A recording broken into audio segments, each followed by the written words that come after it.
please remain standing for the national anthem of Scotland.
And what a start this is. Hello and welcome to Finals Day right, face-off here time. Lots of in Wolverhampton. Players, this is the Kabaddi World Cup 2025, powered by Paddy Power.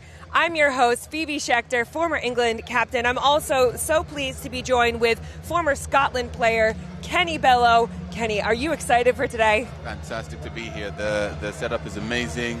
It's been a long week of great competition, and this is Finals Day. Cannot wait for the action to get started.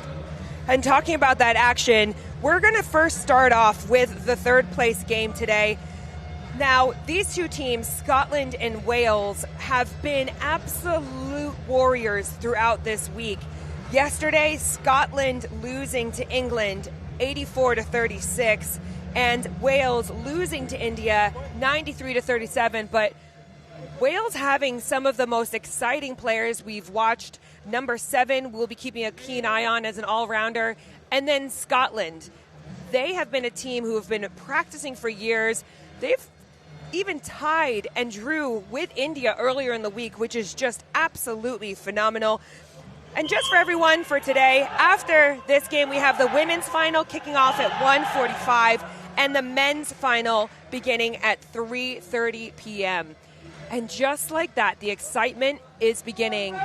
We're having the coin toss to decide who will be rating first. What's so great about this competition, Kenny, is that this has been in a multiple area, essentially. Across the Midlands, we've been Walsall, Wolverhampton, Birmingham, Coventry. It's so great to see Kabaddi traveling and being exposed to everyone. Traveling around, and that circuit is amazing because there's such a high population of people with an interest in the sport, but also we're bringing it out to a national, even potentially global audience as we go through. And it's just fantastic that the sport has such a highlight on as we go through.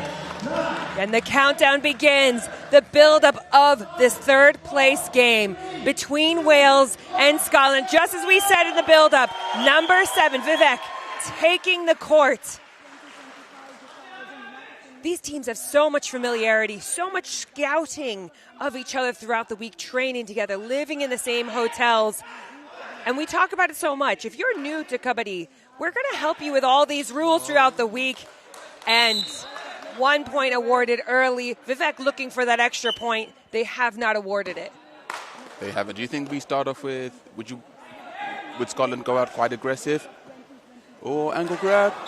Well, Vivek is known for his ankle grabs. He is one of the best at it. And Rar from Scotland, he has been their top rater. That's huge, getting him out early in this match like this. Down to 5. Now, for anybody that's tuning in, we said we're going to take you through the rules. This is your first time watching Kabaddi. The raider has got to say Kabaddi. You will see the raider's mouth, and the raider being the offensive player. You will see his mouth. He will be saying Kabaddi, Kabaddi throughout. Same, you will see it here with Jasa, who's entered the court. A bonus is awarded, although they're trying to. No bonus is awarded. Interesting. the Raider felt that he had got the bonus, and we will talk to you about that because as you're watching the court, the first line is where the Raider must check in. That is called the balk line. So when they cross the midline, they get to this first line, they've got to put all their weight over it, just as you've seen Vivek do. The second line is the bonus line, and that's a huge tackle there, although a little bit of an injury it looks like. Huge tackle for Team Scotland. As one goes out, they can bring one back in for their player. So now Scotland up to 6, excuse me. Ankle grab, he's reached it. Not going to make it.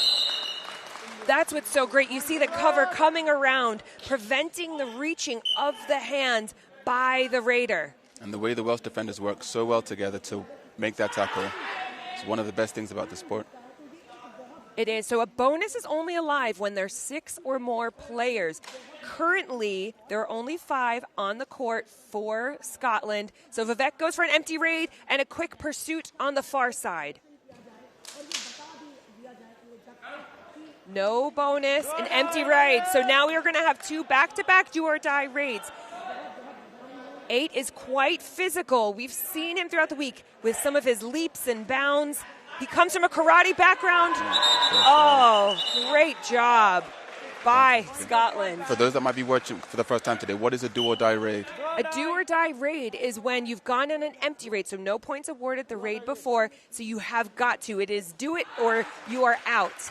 Now, if you are wasting your time and you've got 30 seconds, so we're going to watch here. You're going to have 30 seconds from the time that the Raider crosses the midline to try and tag one of the 7 players in this case and get back across. And a do or die, even if you don't get back on time or you do get back on time, because it's do or die, you are out if no points were scored.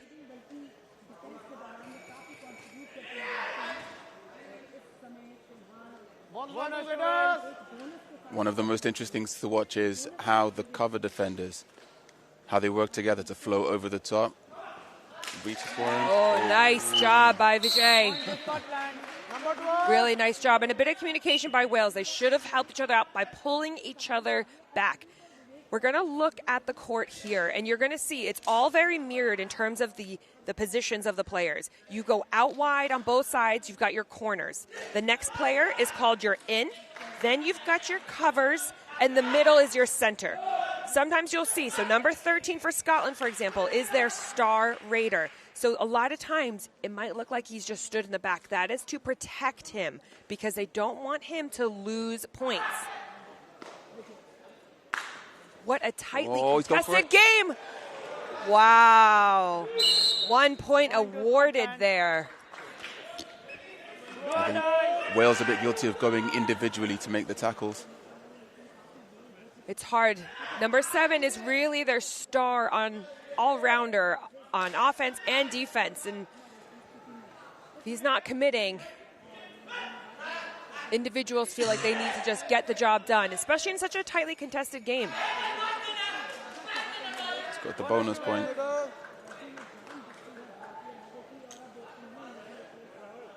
So this is what you want to see. You want to have the chain on one side,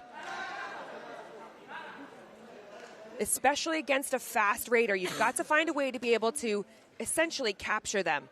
So you've got nice movement and a grab, a beautiful single leg grab there. You've got to be committed, and he absolutely was.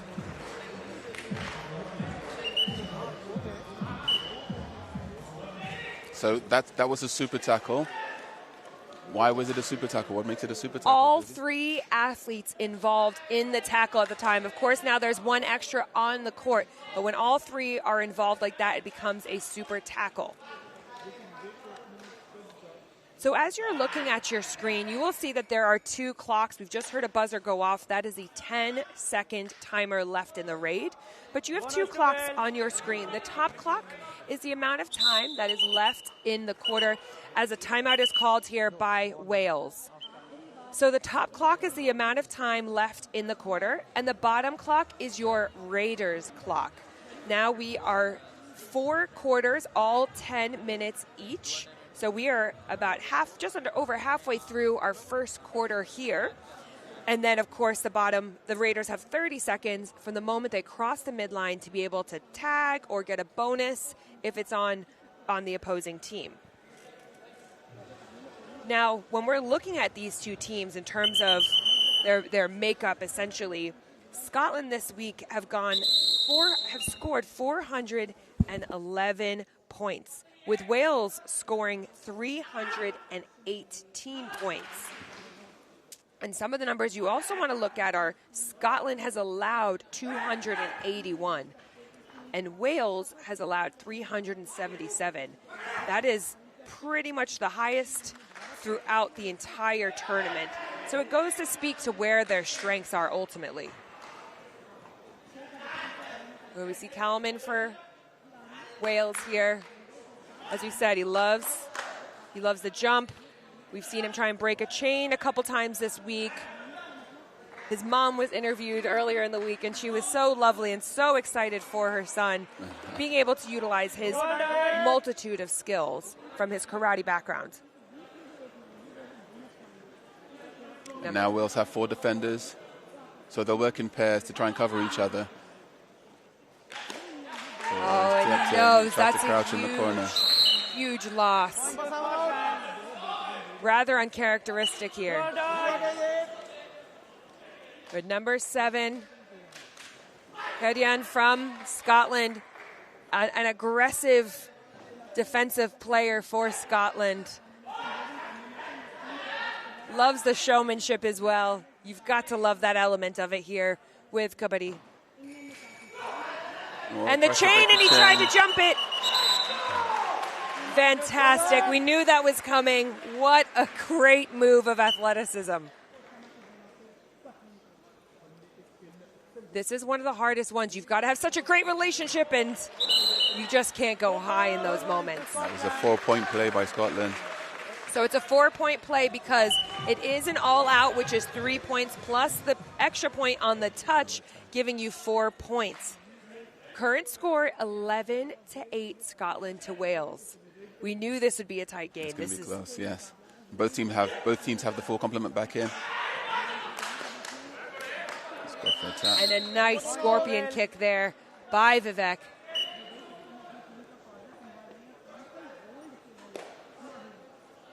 So after that timeout, we've had a very quick turnaround, and our Scotland lead 11-9.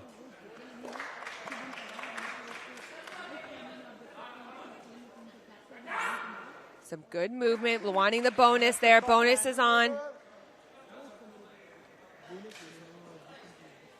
So the defenders will creep slightly higher up the court as they try to protect that bonus point where they have 6 defenders or 7 defenders on the field. Ooh. And when we're referring to the height or shallow or depth of the court, the closer to the midline is higher. Now, this is more dangerous for a defense because it's easier for a raider to reach back across the midline. So they're challenging if he got the bonus line because it wasn't clear his whole weight came off his back foot. But the refs have given it. Good VJ has been a very good raider. A lot of times when you're looking at the athleticism of these guys, it's ultimately his, wow. That's a great tackle. Fantastic job. The work he did to keep his feet in bounds as well. I mean, but just completely a solo tackle there. Phenomenal job. 55 coming in with that. Terrific. The suplex of a challenge. Oh.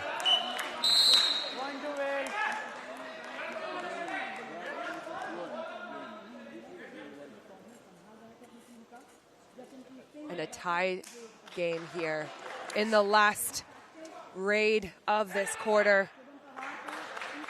And bonus.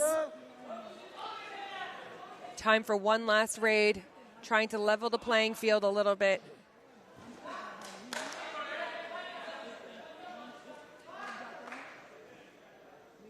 So just burning the time.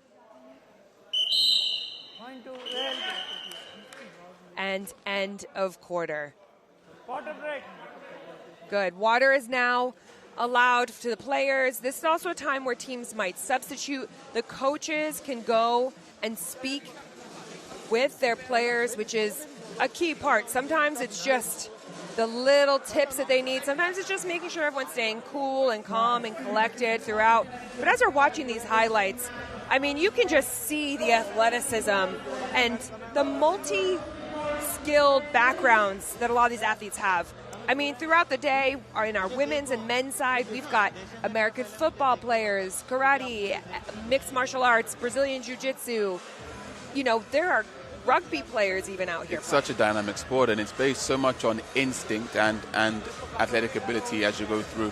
I think it'll be interesting to see if any of the tactics change as we go into the second quarter now of the game. The score is tied at 13 each. We knew it was going to be a tough game, and we're not being disappointed at all.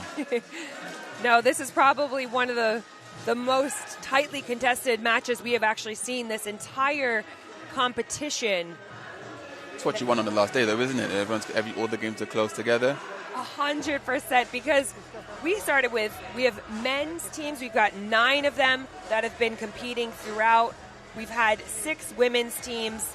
It's just been a fury of non-stop action. And now when you're looking at when teams are rating, a lot of times, especially when they have their full elements out there, a lot of it is driven about respect within this game. So you send your best raider first. Number 13 has absolutely been the best raider for Scotland.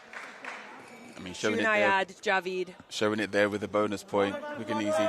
Wales have been a bit slow in defending the bonus line, but maybe they're happy to give it up instead of risking losing players. You have to know where your strengths are, right? And if we're looking again, the points against, their strengths are in their attack. And their attack predominantly is number 7, who we're watching right now because of, oh my goodness, the reach tackle was almost there. A super tackle. Wow.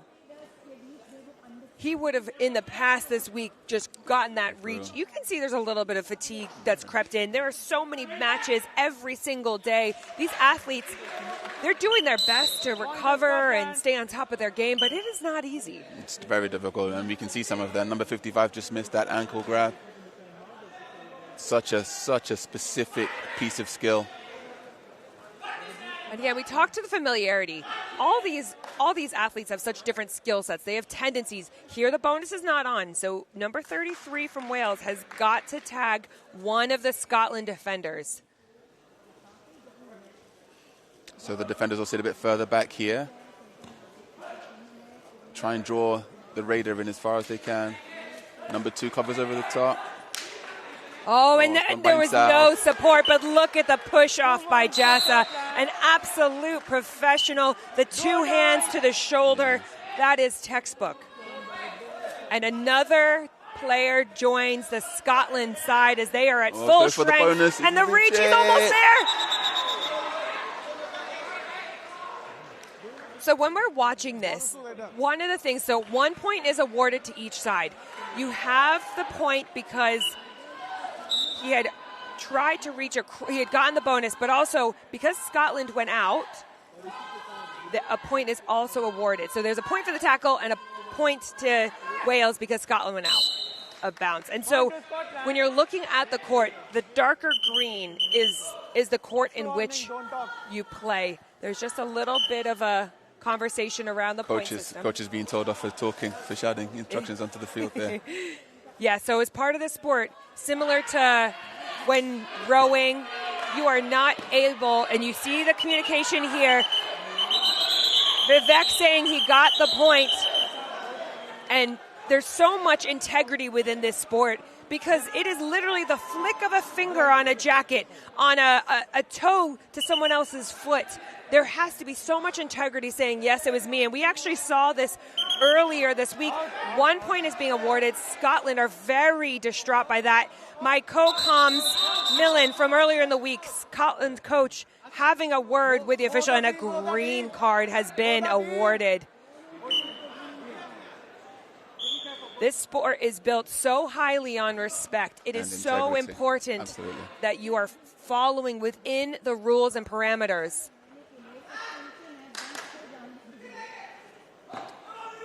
So as you're watching, the darker part of the court, that is the playing area. So neither the raiders or the defenders, the stoppers, are able to move out. So that's why the awareness of where the edges are is so key.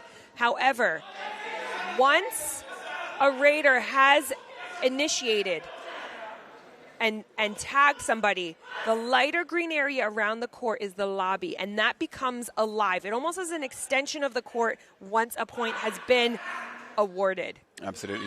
These players are so fast. As much as the court looks small, it's a big space because of the speed with which they operate in the areas. No bonus awarded here. And a do-or-die raid here. A super tackle is on. All three defenders. You see they want it. Oh, no, don't get involved. Good. Smart decision there. Oh, and number 8 getting touched. 55. A bit of frustration from Wales. When 55 got touched by the raider, a timeout is called, so we can break this down a little bit more for you. When 55 got touched by the raider, it is his responsibility to get up and then push that raider back to their side in order to protect the rest of their teammates, because you can go for as many points as you want. You could try and tag every single defender on the court. So that's where the frustration is. Number 8 needed to move himself away. 55 needed to get up, push across. So now we are down to 1 player left for Wales. And what a game this is. What a game. What a game. I mean, this is just what you want to see. 2 teams so passionate, coming down to 1 person. Now, if Vivek is able to get a point, he will have one of his teammates join him back on defense.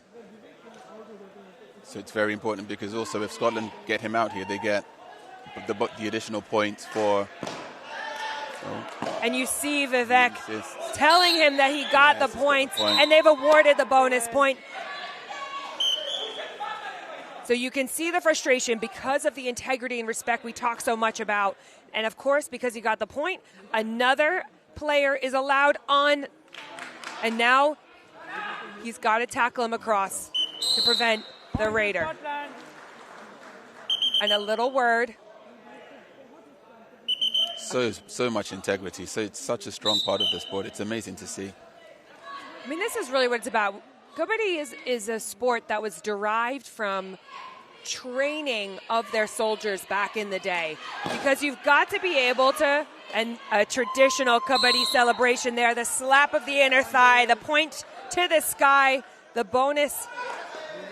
There is a bit of a conversation here between the officials. A bonus was awarded, but this sport was derived from being able, and see there, that's the integrity we're talking about. You tagged, and now we go back. This is becoming very quickly the number 7 show.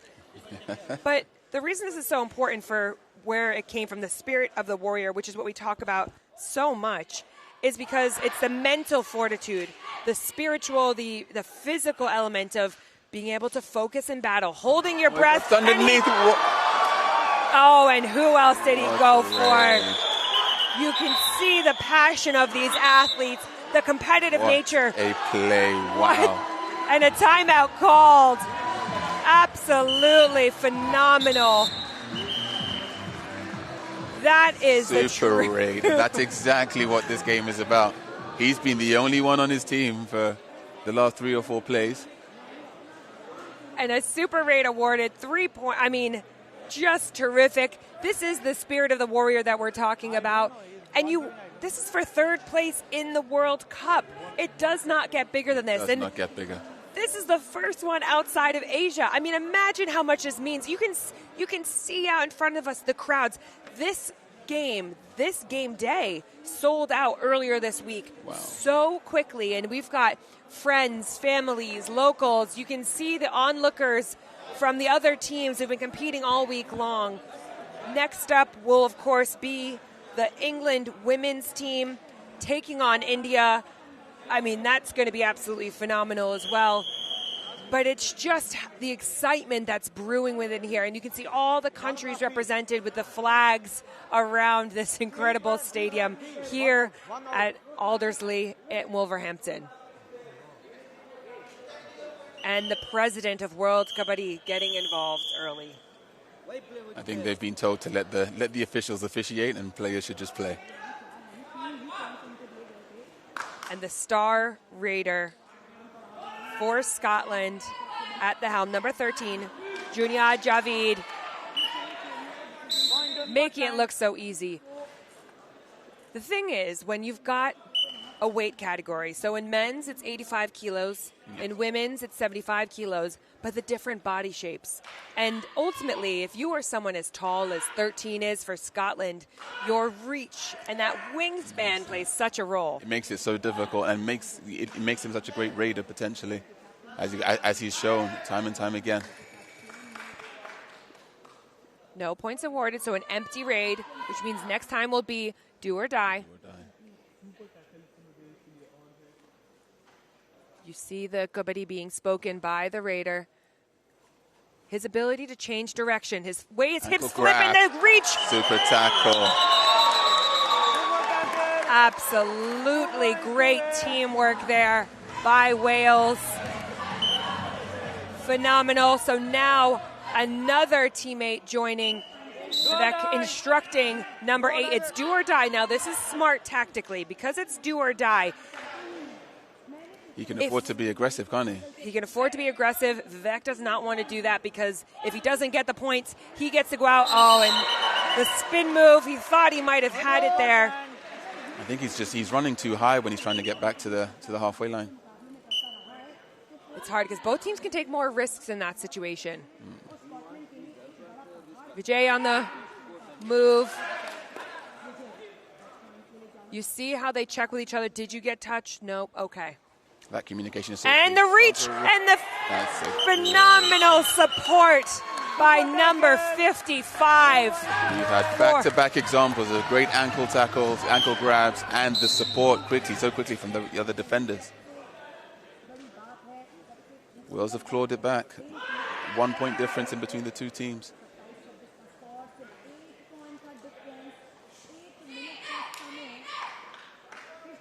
A little bit of a breather, a little bit of taking in what the defense are doing. And the ankle, attempted ankle. There seems to be another miscommunication telling him how to go out. He wanted 2 points on that again. 2 points are awarded. Number 7 and number 4 for Scotland are out. And you can see it gets heated because there's a lot of familiarity between these teams. A lot of familiarity. He's so tall. It takes 2-3 strides and he's across the court. And to have that body control at that size is really just a terrific He's gone in one more time. skill, 7 seconds left. and he wanted to get it. And you see the acknowledgement from 13. He did not get it. As we're reaching the final seconds here in this first half. Oh, and they're just textbook. Just textbook. He's limping a bit heavily there. He has been such a physical athlete this whole time, but this might be where 13 comes right for him. You see a little bit of an injured puppy and you go after him. But the respect is there.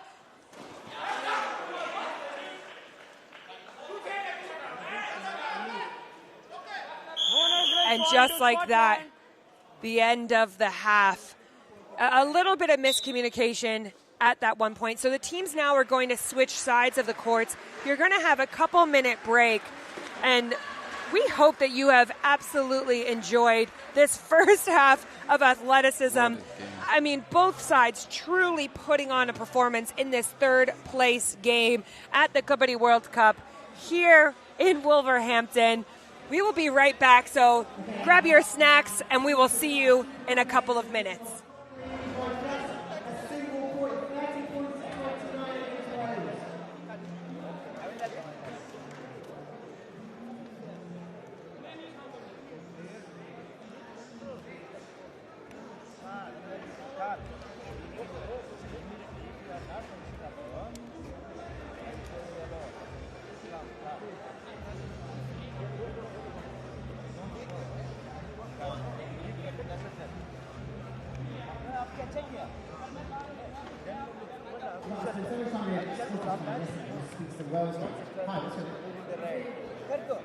How excited have you been about Wales and good in this tournament?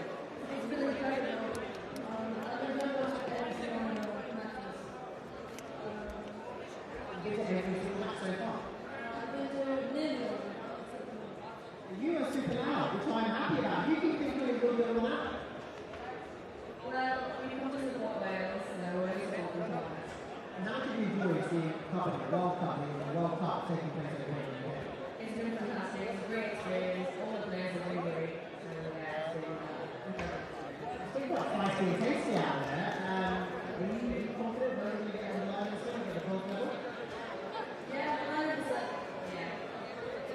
Okay, finally, can you get one final chance? You guys to do well. 3-2.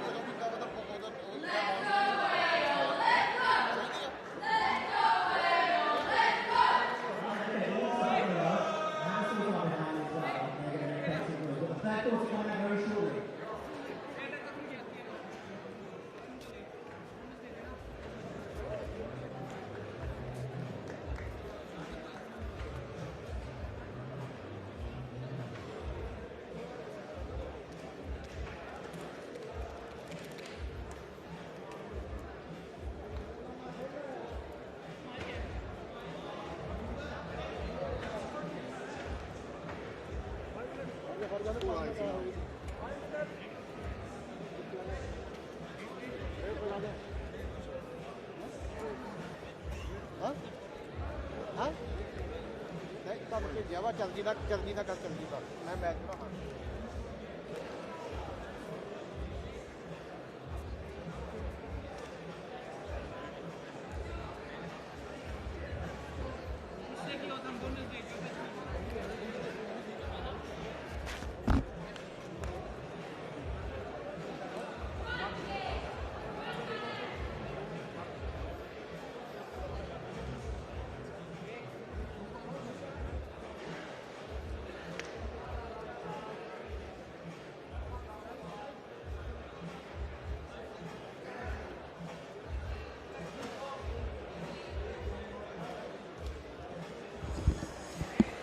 Hello and welcome back. I'm Phoebe Schechter, and I'm joined by Kenny Bello as we take you along into the second half of this Kabaddi World Cup 2025, powered by Paddy Power. We're here, BBC iPlayer, and you are joining us at one of the most tightly contested game we've seen this entire competition. The current score, 30-29, Scotland to Wales. And this is going to be huge. Now, for some of you that have been able to follow us throughout the first half, it might look funny. There are only 2 players on the court for Scotland. Within Kabaddi, you don't get a full house after halftime. You start exactly as you finish. Scorpion kick and reach, sorry, what a play. Just letting people know why he is the best. And getting out the best Raider on Scotland's side, number 13. Terrific job leveling the score early on in the first raid of this match. What a way to start the half. Oh, ankle grab and the support. Fantastic. Absolutely fantastic. I mean, this what is just the pinnacle of the sport right now. And we talk about an all-rounder, somebody who's great offense, defensively. When you watch Vivek go in, grab the ankle, it's not just grabbing, it's pulling back as well. You're pulling that weight into your body. You've got to yank them away from the midline. I think the essence of the support from the other defenders is as that ankle grab comes in, such a specific part of the sport. And that's just it. When you have some of the best on your team, it raises the level because you'll see the communication. They're constantly talking to each other, coaching each other up after the play. Oh! And an extra just tap to the leg to make sure he knew he got him. 1 point awarded, but that's where the pressure of the moments happen, right? To your point, you need the support to come around, but also you don't have to go for it. You're early on. Let them just move. Unless you're 100% secure in that moment, you live to play another. Absolutely. A flurry of points within the first 2 minutes of this third quarter. swung one way then the other. Wales came in 1 point down. They're now 2 points up. The score is 33-35 to Wales. The thing is, the points here can swing so quickly. One super tackle, one all out, and ultimately you can gain and lose points so quickly. And I think the key is remaining switched on with it all to know when you need to be aggressive. I mean, the margins they're playing here with are so fine. Oh, gone for it. And you can see the frustration from Scotland knowing that was unnecessary. Vijay, who's been such a good raider for them as well. And now a full strength Wales defense against Scotland's top raider here, number 13, So he's got the bonus Juniad point. Javid. He's reached across the bonus line to he'll get a bonus point at least. And now it's a bit of a standoff. There we go, he gets the bonus point.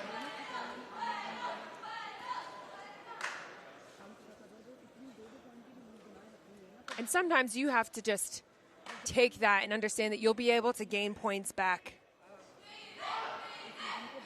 with a top raider like this.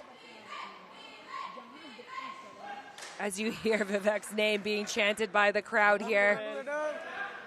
So they've just traded bonus points, 1 bonus point apiece. I mean, this is a match that could absolutely come down to the final seconds. Who gets to raid last? Yep, they gave him the bonus again. They're playing super safe, allowing him to attack. And now they're just there to protect, but they're trying to draw him as deep as they can into the court. Here we go. Wow, Forced I out. think Is he a forced reach. out? I think a reach Is he was being forced achieved. out? And the frustration, a card is going to be given here to number 7 for flying across into the official's face. This is the first real time that we have seen both sides receiving a green card. You must respect the officials within this sport, and they will make sure of it. A new raider in for Wales, number 17. And if you notice straight away, the Scottish defense is quite high up by comparison. Abhishek moving quite a bit, trying to keep the defense on their heels. Doesn't want them to settle at all. Keeps them moving. You'll see when in defense, sometimes it might be a thigh slap. You'll hear the noises. Some of that is communication to one another. Some of it is distraction technique. A do or die here. So they seem to send him on the do or die raids. I think he's so aggressive. If he can just stay low as he goes back for the... Okay, he's going to have to go for them. A bonus point isn't enough on the do or die, I believe. You can see Ten's waiting for it. He's giving the signal. Oh, Yeah, and he didn't commit to it. He'll be so frustrated with himself because he thought that the rest of the team was going to support him in that moment.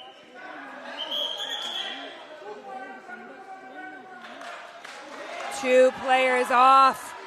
He's saying he touched his shirt, but 2 players off. This has been tightly contested. Cadian frustration from the Scottish side, number 7, Dushyant Cadian.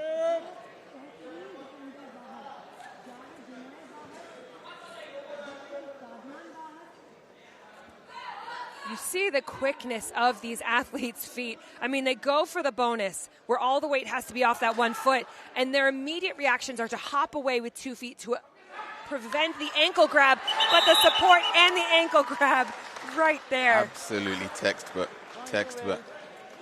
The cover defenders have to know, they have to have a keen sense for when the defender in the corner is going to go for the ankle grab, because as soon as he does, you see them come flying around to make sure it doesn't get back across the midline.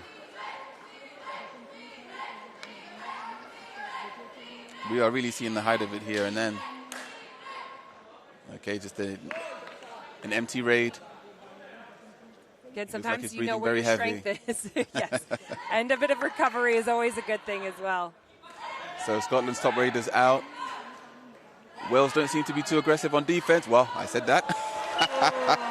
Commentator's curse, I think. And he's gone for it. So that's another example of a defender going in by himself, where you need to. It's so difficult to pull in the space in the little space we have. It's so difficult to pull a whole individual down. Oh, fantastic. Wow. And the absolutely lift. fantastic. And that's what you want to do. If you're in a position where you're able to lift somebody up to prevent them from being able to actually move their body Can't towards the generate any midline. power, absolutely. Precisely. There's no power from the ground. But also he feinted like he was retreating back into the corner and then stands his ground to Wales pick him were up. calling for a substitution earlier. Oh, he's gone for it. Oh. We've seen 33 for Wales. Keane a few different times now. And so what is he doing wrong, BB? When he goes for that tackle, what is he doing wrong as he goes into pulling that ankle? so almost similar to more like American football than rugby, for example, where it's within this sport, it's a game of inches. So when you go in for a tackle, you've got to be able to fall backwards. You've got to be able to pull the raider back. Now, in other sports, a lot of times that doesn't necessarily matter. You're falling forward with the tackle. Absolutely. But to have that body control, to grab an entire human being and pull them back or at against their least hold momentum. up for the support of your team, Absolutely. that is what's so critical here. And that's what really changes this game. Because it's not just, now I'm moving laterally, now I've got to be aware of where this raider's attacking. I've got to be able to grab an ankle, a wrist, anything, and just then all within that millisecond come together. I mean, it's really artwork. It really is. It really is. To change all that body mass going forward and pull it back in your direction is super difficult, which is why what they do is such a skill. Such a skill. And here we are privileged to be able to watch it in the finals and semi-finals, the third place game. So Scotland quite high here, protecting that bonus line. And you'll see as soon as he tries to reach that foot across that, scorpion kick. Oh. Fantastic. It's a game of cat and mouse. Is that bonus line or am I going to kick you in the face? I don't know. And it's so terrifying when you've got a foot coming towards your face. Like we just saw and he had him. Oh, wow. I thought he almost was going to be able to pull him back. He had him just along the line. He hadn't reached out yet. So the raider, on that last play, the raider tapped the defender and then tried to go and get some extra players and almost got forced out, but made it. Sometimes that's where that greediness doesn't always play to your benefit.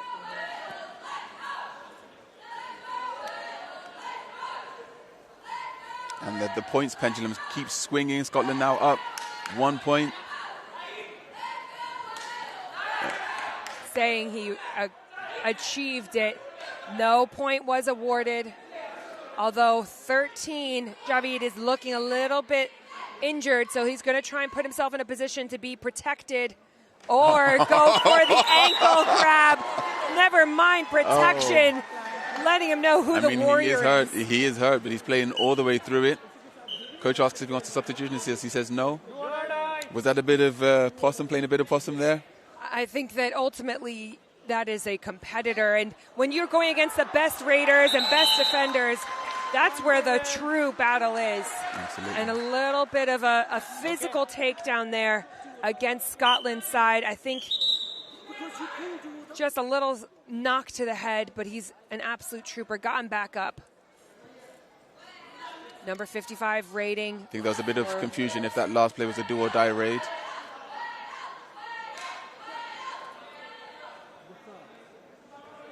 Perhaps one of the last raids in this quarter. Jasa, whose quickness, his feet, you watch the way his hips are able to change direction. He's like an army tank in terms of his chest and feet operating. So exhilarating to watch, and it was just an out of character move there. Number 17 from Wales might be a little bit frustrated with himself in that situation. He didn't need to do it.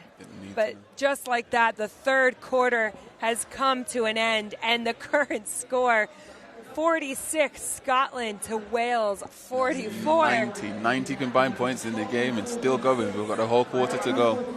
High scoring, energetic. What a fantastic game. And so technical.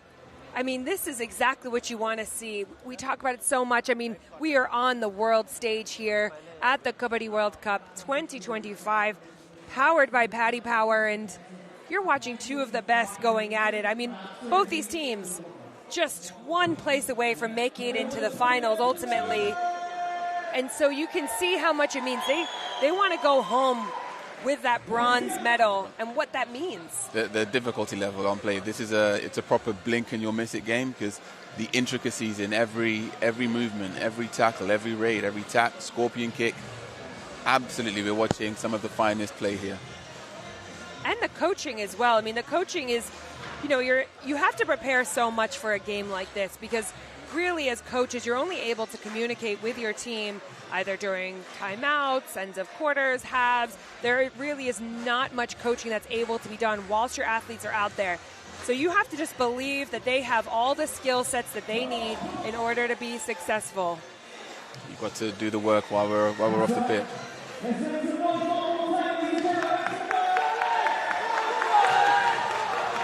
And here we go. About to start the last quarter of the third place game. Scotland starting on the raid. The timer must begin. Confirming the time is good to go. The 10 minutes starts within this last quarter here. So last quarter, Scotland go in with a slight advantage in players as well as points.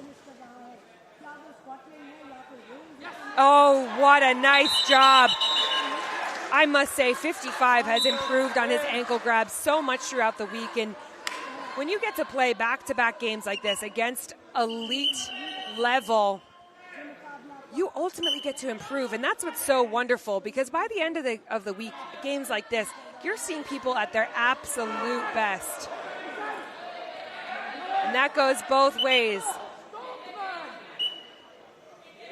You can 1 point awarded to each, 1 for the stop and 1 for the Scottish players going out of bounds. They have to be so aware. So 7, KJ, who's gone out of bounds, is now sat on the bench, waiting for hopefully his teammate Jassa to get a point to get him back onto the court. It's a little bit like dodgeball. You get hit and you're out.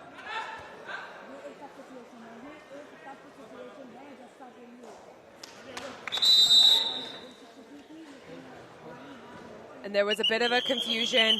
There was no timeout called. The officials thought there was. The coaches from Scotland got up to have a conversation, but we are back in full play.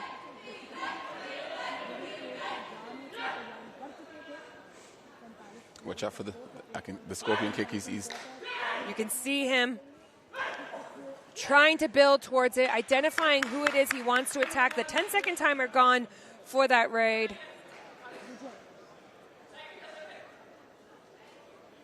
Vijay's gone. They're saying they thought it was a do-or-die raid here. And now a timeout is called for the players to speak with the officials. There's just a little bit of clarification. It is a do-or-die, they are saying now. And as the timeout continues, you can feel the atmosphere in here building with the pressure on this moment.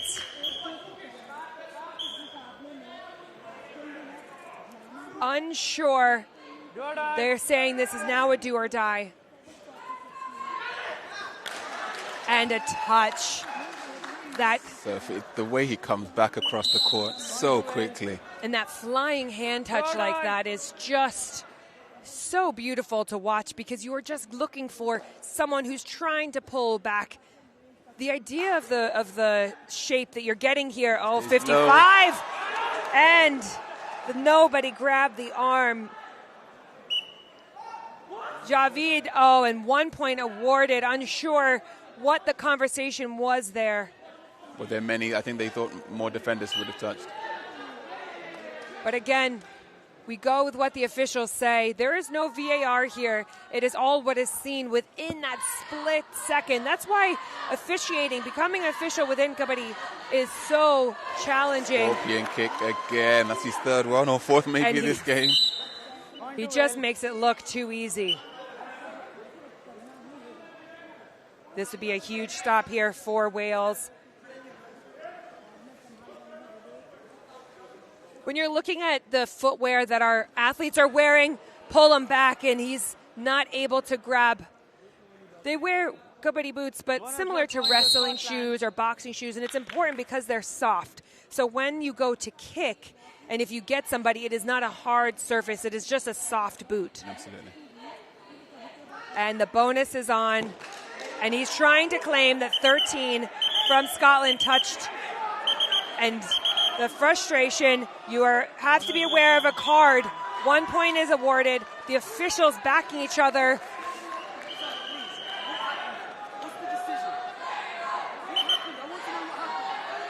A timeout looking to be called here for Scotland so that they can all have a clear idea. Coach Millen, you could feel his frustration.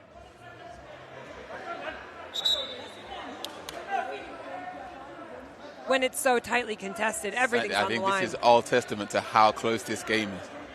Two hugely competitive sides. We're in a timeout, so the coaches will have a chance to talk to each of their teams. It's just a short timeout, though, because we're right back into it.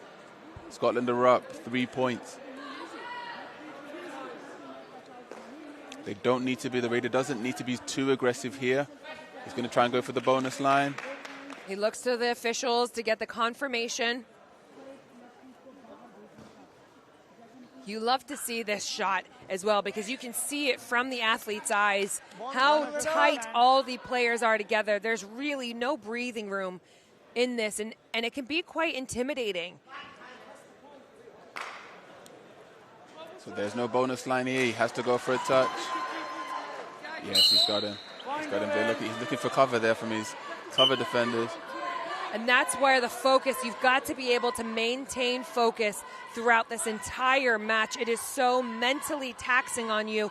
Because remember, you're still having to hold your breath. Say Kabaddi. Well, in non-international competition, you hold your breath. When you're in international competition, you just have to say Kabaddi. But it's that mental focus. You're still moving, and my goodness, they leave it all out on the court here. 3 points difference, Scotland to Wales, as we're under 5 minutes left in this match. The chain is strong. Wales. Yes, he's got him. And again, the integrity we talk so much about. Number 4, McGallagly.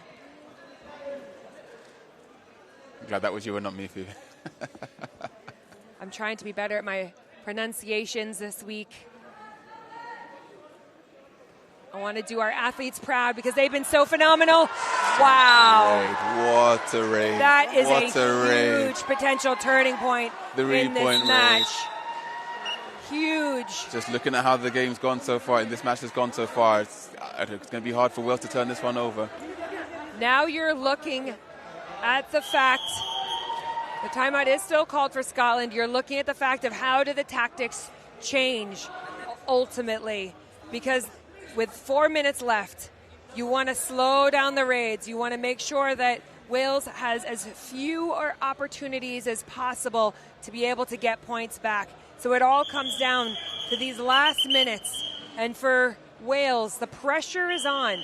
They've got to be able to almost get 2 or more points on every raid. Single time. So it's not enough to get the bonus now. They will have to go for taps every time. Oh, quick ankle grab. He's too long. He's so long. He makes it look too easy. Only 1 point, though, so a quick turnaround. Another example of falling forward as you make the tackle or try to make the tackle. It just helps the raider get closer to the midline. Almost impossible to pull them back. You can start to see Jasso turning around, looking for the clock so he can bide his time. Bonus point awarded. That's huge. Wales are still seem very passive here, considering the time that's left. And an immediate pursuit here.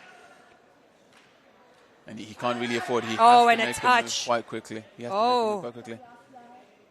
They've said he's not had the touch against Vijay, number 11 for Scotland. He pushes him back into the corner. And an empty raid. He is tired. The pressure is now on for this Wales defense. You can see they're not really attacking that far corner. Oh, it's gone for an ankle grab. And he could have had him if he just yanked him back. But he needs to force him and across he needs to push him out, the time. This might just be the fatigue stepping up. It might just be too much here for Wales, who have been such an excellent competitor all week long. The bonus line is life, but it's gone for it.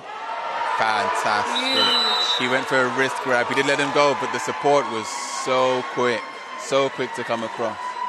Vivek can't believe it. You can see how they tucked his arm in and then pushing him out of bounds.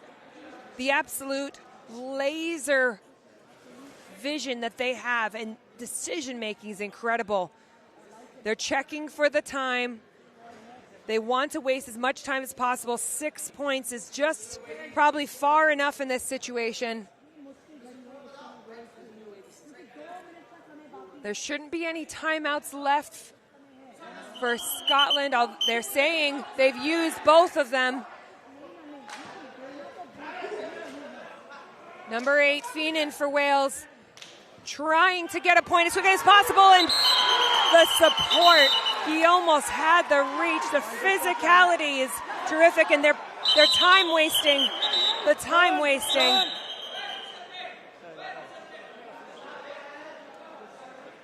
The time is counting down. It has not stopped. They've got to be smart here. A yellow card comes out, and he is sent off. This is huge. This is huge. He has to leave the court. He has to leave the court. Number 7 for Scotland, Katian. But the time that is gone off the clock, you could get 3 points here if they're able to get a super tackle. But they have to go for it. They've got to commit with the time that is left and the opportunities that they have. An empty raid is on. No. But the you can't fall support that tackle, has 33. to help him out, and no support came across. That might just be the nail in the coffin here for Wales, as Scotland have truly shown what a great side they have been all week long. Go around. Can you reach across? They've trapped, both arms are trapped. Fantastic technique. Such technical play. Super technical. Both arms are trapped underneath him. He cannot reach for the midline, and they stop any chance of a multi. And so in these moments, it wasn't all out. So ultimately, 13 doesn't even need to go all the way deep. Number 2 being smart there for Wales, really trying to just finish the game because he wants his teammates back on. So you don't want to waste any time. And here looks like the last raid of this third place match here. Phenomenal job that Scotland have shown us why they have been such a dominant side. And there you have it. Yeah, look what it means. Look at what it means to the Scottish team. The excitement from Scotland. Congratulations to our third place winners of the Kabaddi World Cup 2025. Absolutely phenomenal job, powered by Paddy Power. The emotions pouring out of the players and the coaches. But that's not to take away what Wales were able to do today. A team who have not been playing nearly as long as Scotland have, and to keep it as tightly contested. Scotland felt earlier in the week that they were underestimated. They drew with India, the favorites of this tournament, and here they are showing why they deserve to be here. Thank you all so much as Jassa's lifted up a star raider for Team Scotland. There are still some afters going on here, some very strong discussions still going on, but I think they've sorted it out. Competitors, that is what this is all about, and we thank you so much for joining us in this third place game. The next one to kick off, you do not want to miss out. It is the women's final. This is kicking off at 1:45. India versus England women. home nation representing. Against one of the best nation, India, the best nation in the world. Absolutely, absolutely. And thank you all for joining us as we hear the cheers. We see the highlights. Thank you for following along on BBC iPlayer. A massive thank you to my co-coms today, Kenny Bello. I'm Phoebe Schechter, and we will see you at 1:45 for the women's final.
You're in charge of this one, yeah? Lovely, that's fine.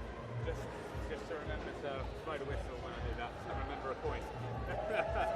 Right, so just to talk you through the next one. This is handshakes.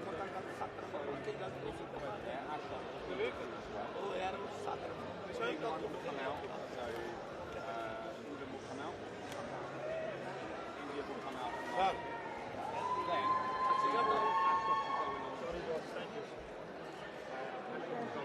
thank you. So, thank you.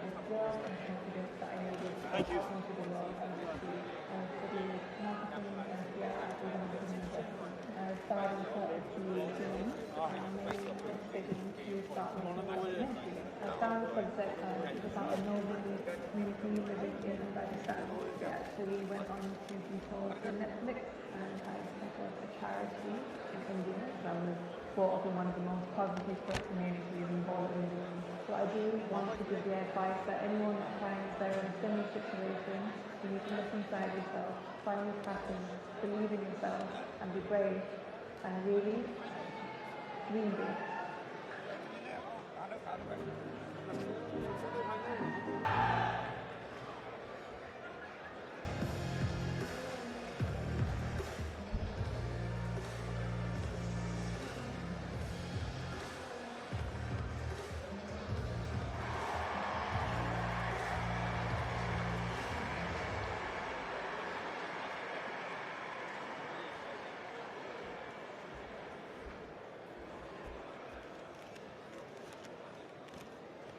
Hi, I'm Gary, and I found my voice at the University of Wolverhampton, and I shared it with the rest.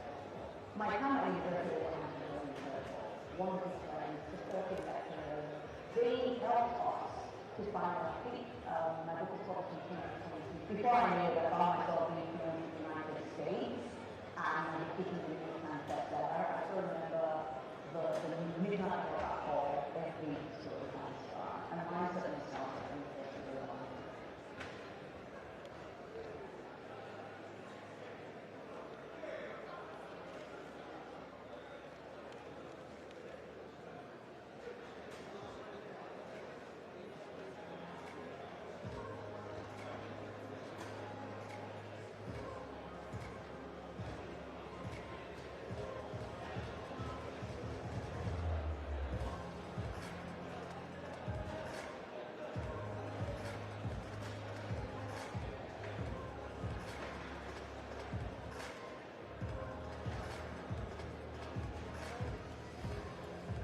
There's a guy.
That's right, people. India women's coming up next. Make some noise!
We are just series away from the first final of this year's 2025 Kabaddi World Cup. Before then, have a look at the big screen. I managed to catch up with one of the referees, one of the technical officials, who's groundbreaking, frankly, and she's the only female official who is involved this year. She told me on her journey into the world of Kabaddi.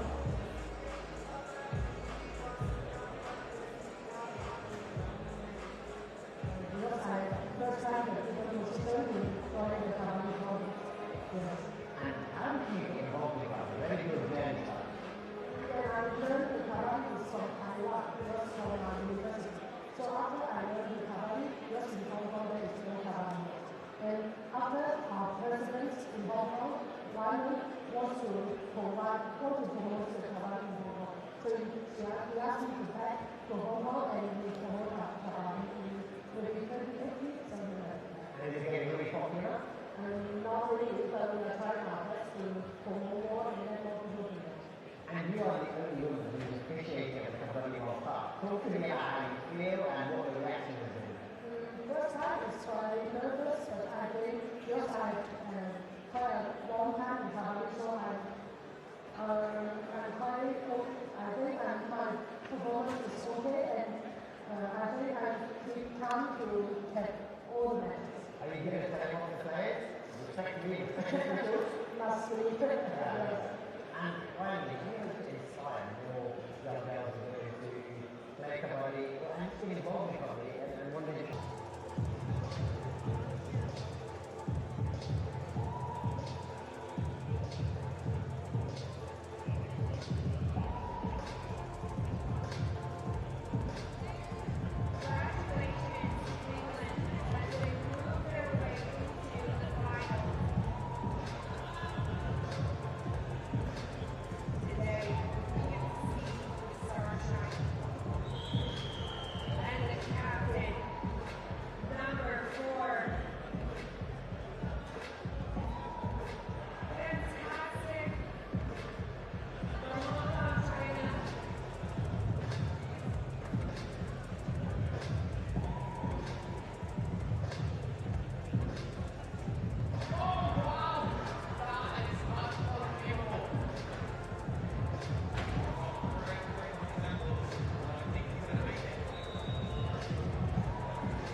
listening.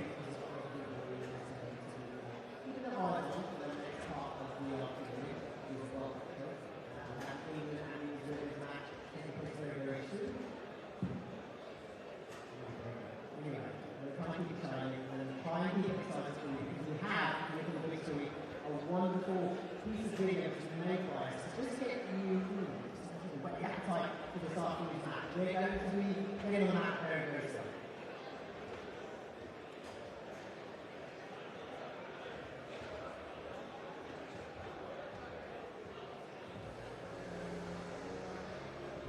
to the 2025 Kabaddi World Cup, hosted in the West Midlands for the very first time ever.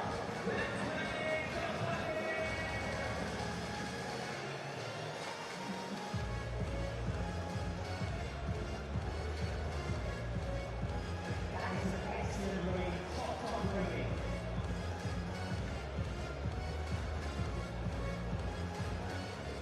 Our very participation, what is happening?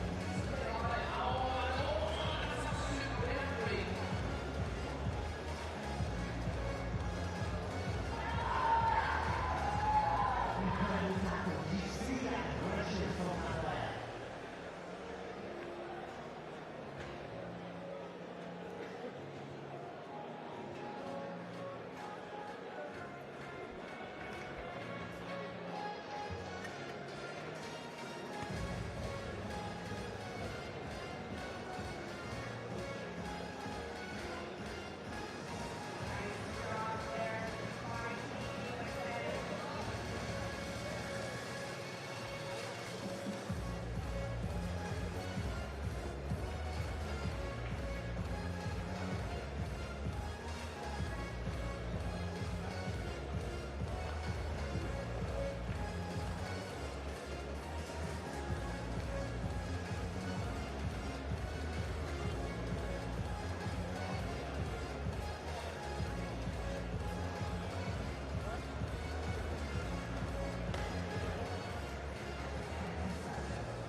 It all comes down to this. 4 teams, but only 2 nations collide. You will be juggled versus the 5 of England.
Wolverhampton, are you ready for your first World Cup final? I think you have to be better than that. Are you ready for your first World Cup final? That's all right, I look at the noise to continue. We have 2 super competitive teams for you. They're about to head out very shortly. It's a massive moment for them, a massive moment for you, a massive moment for Kabaddi. So lots of noise, lots of energy for our players who are just about to enter, and we're going to get going very, very soon.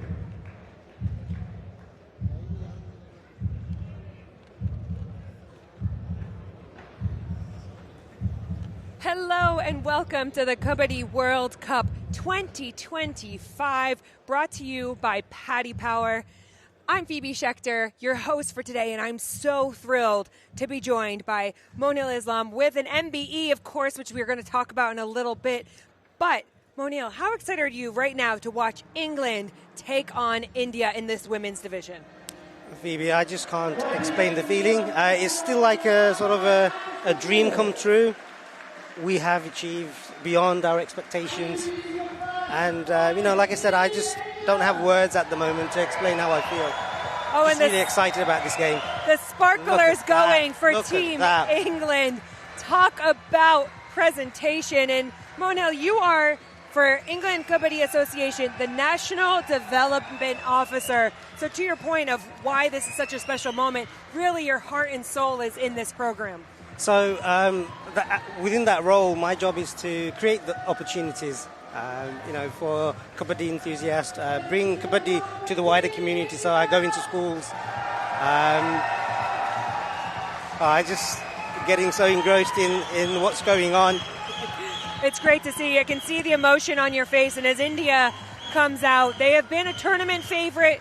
They have been very dominant throughout, proving to be a very worthy competitor here against our host nation, England. We are currently in Wolverhampton at AC Aldersley, and this has been a traveling tour across the Midlands. So we've been in Birmingham, Walsall, Coventry, Wolverhampton, of course. What does that mean to be able to bring Kabaddi around the Midlands?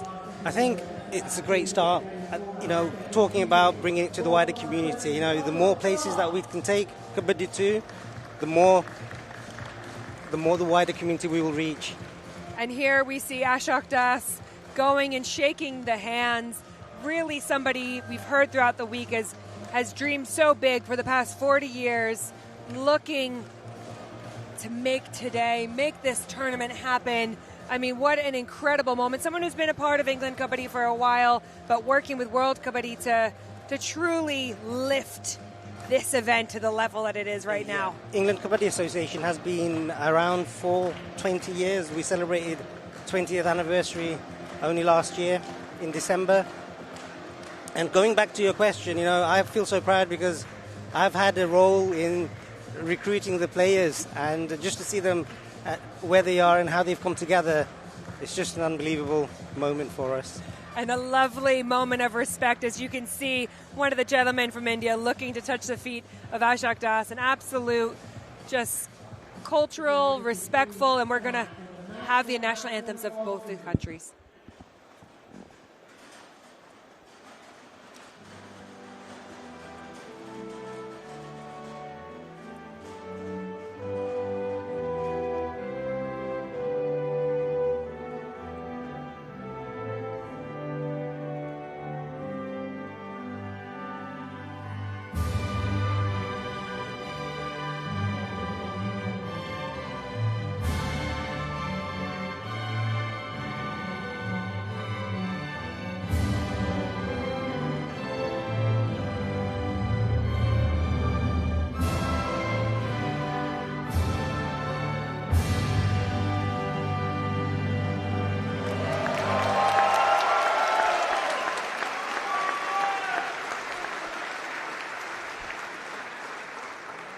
And please remain standing for the national anthem of India.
And you can just hear that crowd going absolutely.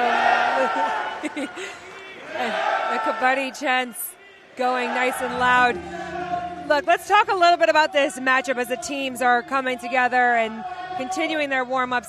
What are some of the key components you're looking at for today's match between England and India? I think for England, definitely what we need is for them to keep that teamwork going, because that's what we've been working on. Because as individuals, they're great athletes, all come from different backgrounds, but it's a team sport. And as long as they work as a team, which they have been, every single game they've just proven themselves. I think we have a very, very good chance to beat the giants of Kabaddi. Yeah, right. And giants they are. I mean, this Team India have so much experience. They were talking to us earlier in the week how they train for 6 hours a day, 3 in the morning, 3 at night. And this is the national sport. Kabaddi is the national sport of India. So you can see how much it would mean for them to be here. The first Kabaddi World Cup outside of Asia. I mean, this is just what dreams are made of. Oh, I 100% agree with you, Phoebe.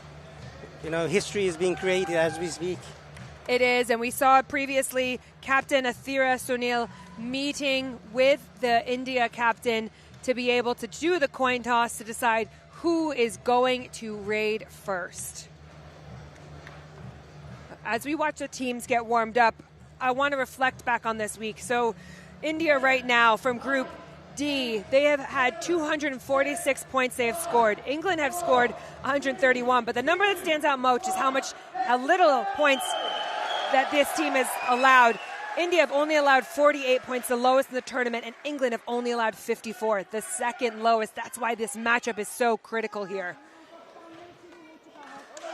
And first points go to India, number 8, getting that fresh blood early.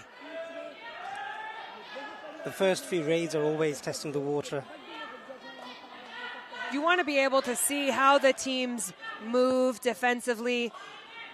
You want to see, from a defensive standpoint, how do the raiders operate? Do they have tendencies? When they run away, do they cut back? Where are their eyes? An empty raid here for England, not a problem. You want to, again, just get a feel. Play it safe. Number 6 for India, who has been such a star for them. Really an all-rounder, but as a raider, very, very lethal. Loves that kick. England are playing quite high up, not giving away any bonus. And so when we are watching this, if you are new to Kabaddi, a do-or-die raid is what we're in the middle of right now as we're watching number 6 for England, Nilima Uni, coming out. Do or die means it was an empty raid. No points were scored, and the physicality. But India managed to regain their composure and pull her down. Nilima would have had to have reached across the midpoint, gotten a point there, and now a do or die for India. They had an empty raid previously, no points scored. And there's no bonus in play. What a great tackle there, as we see from the captain. Leading the charge, number 3, Athira. So when there are 6 or more players on the court, then a bonus is alive. Now, when we're talking about bonus, you see the 2 lines on the floor. The one closest to the athlete, Pravina, number 30, that is the balk line. That is where you check in, essentially, for your raid. The line behind that is your bonus line. And that's the bonus point that we'll be talking about quite a lot today.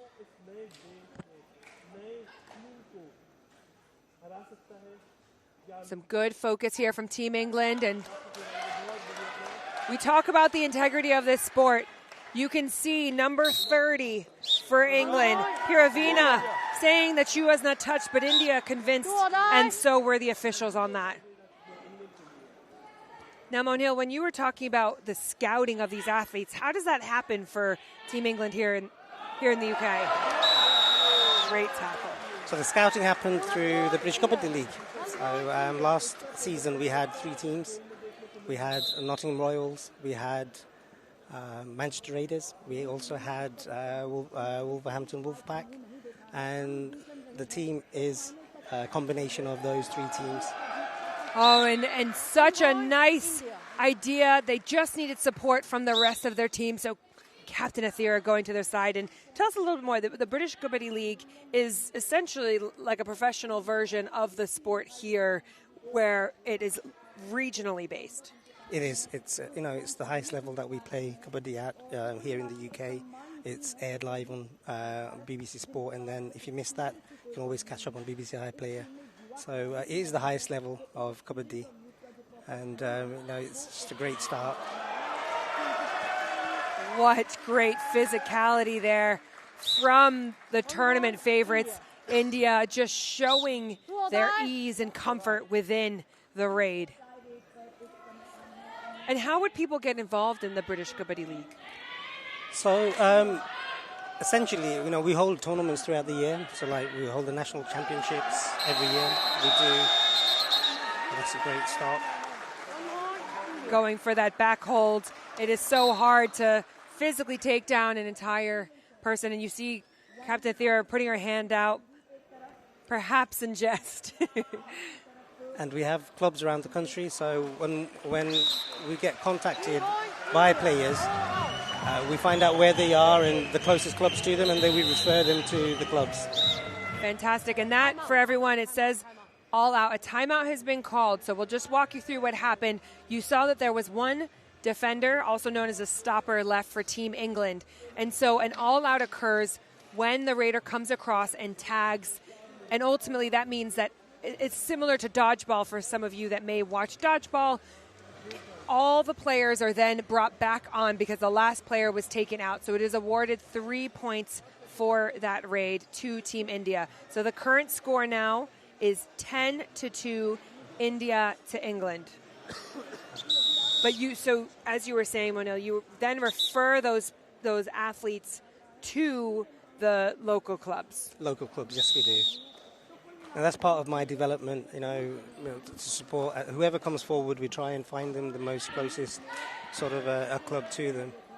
And we do have quite the British Kabaddi League has encouraged a lot of clubs to come together all over the country. And do you need to have any experience to join, or? No, you don't. Just a passion for contact sport, and we provide them with all the training.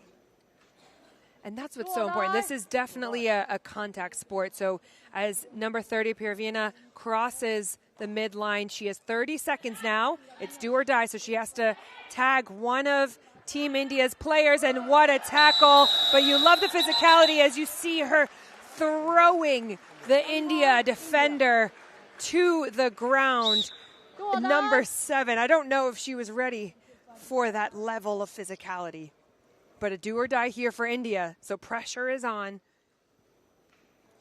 Big opportunity for England.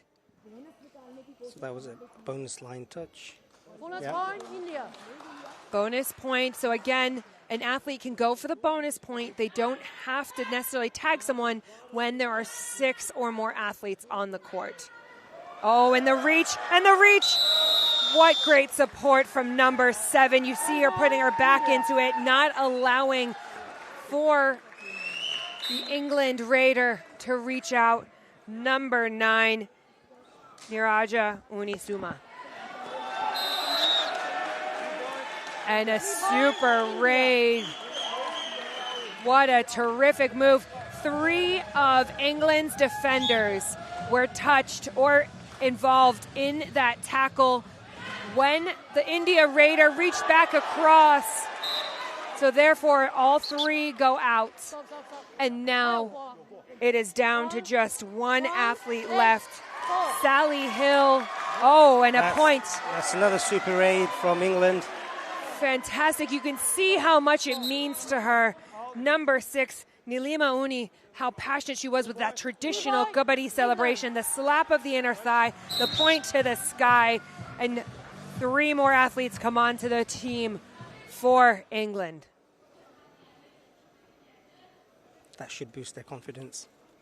Absolutely, and that's what you need. You need to sometimes, against a side that is really got such a great reputation, the best in the world at what they do, you need to have some momentum. You need to have these confidence-boosting moments. A lot of these athletes have never played on such a big stage before, and so there are those definite nerves early on. And as you said earlier on, they sleep, talk, walk, kabaddi, and we struggle to get our athletes to train once a week because they have so much commitment from work to education. And that's what's so you know, such a great element of it, right? Where we're looking to try and professionalize Kabaddi as much as possible. And all of these athletes we've seen here today, men's and women's, you know, they are students. They are full-time employed people. It just changes what you're able to do, the training and the skill development. And there you go on the ankle grab, though. What a terrific job. Number 30, Piravina. She had been fired up early in that raid where she was stopped, and she just came back with ferocity. So Piravina, she plays for Manchester Raiders on the women's team. And just that's so what you that love you to know. see. Absolutely. So you've had, I mean, a great job being able to scout a lot of these athletes. Now, some of these athletes come from multiple sports, don't they? They come from American football, rugby. We've seen a bunch of wrestling, yeah, mixed martial arts.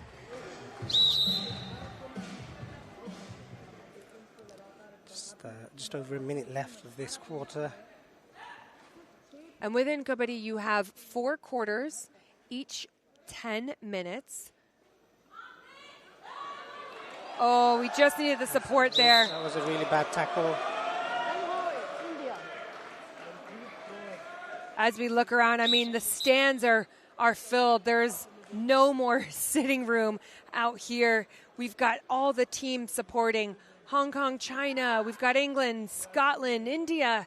And then, of course, the fans, the friends, the family, locals from the community who are just so thrilled to have Kabaddi in their backyard. A really great team tackle there from India. And it's great to see such a big crowd. Like you said, there's no room for sitting down. There's people standing everywhere. What dreams are made of when you've got the World Cup. Oh, and it's just a little bit too high. It's so hard. Number 8 for India is just so tactical with her moves and her ability to understand where that midline is, the center point of the court, and how to get back there. The instincts to push off and roll towards that. It makes it so challenging. And now a 2-on-1 here. So end of and first quarter. Just like that, the quarter is over. I mean, this first quarter has absolutely flown by. Now at the end of quarters, end of halves, it's a great opportunity for teams to make substitutions. This is when the coaches are allowed to coach up their teams. Previously, there isn't to be communication really between the coaches and the athletes whilst they're playing. So a lot of it is really relying on the skills, the players' communication whilst they're out there. So I want to know, after this incredible Kabaddi World Cup, what's next? So we haven't done season 4 of the British Kabaddi League yet, so that's what we will be.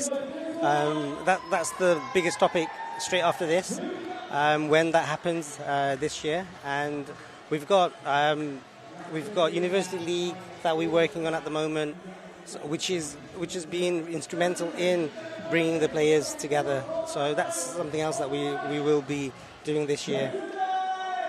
And how many, you may not know this off the top of your head, how many universities are currently playing Kabaddi in the UK? Just a rough guess, I'd say about 14.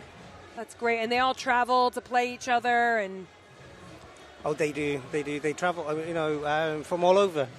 They just travel because there aren't that many opportunities for them to get involved in Kabaddi. Hopefully, an event like this, we'll have more clubs and more coverage around the country. Absolutely. I mean, the fact that you see all these nations represented, you've got Wales, England, Scotland, and of course the other teams from around the world. The men's have 9 countries. The women's have 6. It's just a phenomenal event. And the achievement in itself, we had all 3 nations in the semis and now in the finals as well. If you look at, if you're asking me this question, a week ago before the whole tournament started, because we've only seen the team in practice, it would have been very difficult to predict that they would actually be in the final. And that's what this sort of level of consistency does. you know, the ability all week to be able to train. What a great single leg hold there from Team India. And sometimes that's not even a bad thing. When you know you'd like an all-out in some ways, you can kind of risk it a little bit more from Team England's side. You're much better having all 7 athletes on the court. And as we look at the court right now, just to touch on the positions, working from the outside in, it is mirrored. So you have corners, the next person is your in. Then you've got a great tackle. Really nice job. Sally Hill on the initial leg grab. So corners, ins, covers, and then a center. And a lot of times you'll see the top raider almost walking the back line. And that is because they're trying to be protected. You don't want to lose your star raider. They're saying that was an empty raid, although number 9, Niraja, had claimed she thought she had the touch on that. But that's where integrity and respect is so key in this sport. It is, because it's very difficult for for the officials to always see, and you have to be honest. Exactly, and that's what makes this so wonderful. You know, there is no VAR. The officials, of course, do the best of their ability, and the training for them is phenomenal. But there's also an element of integrity. We saw this in the game before. That was the 3rd place men's game between Wales and Scotland, and that was terrific to watch. Of course, Scotland coming away with a narrow win in that, taking on 3rd place.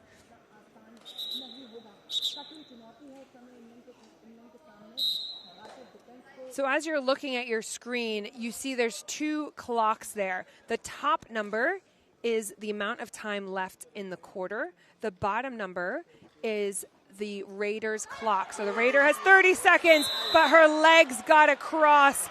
What a... No. Oh! And they're saying that she is out. England, great job. The leg went out and then it came back in as she dropped. And that is why Moan Hill is here, our absolute legend, National Development Officer, Talent Development Officer, Scouter for England Kabaddi. That should give Team England a huge boost here. And we're proud of what they've achieved already. And up against the giants of Kabaddi, I think it's just a great opportunity to be playing in the finals. Even and the jump of the chain.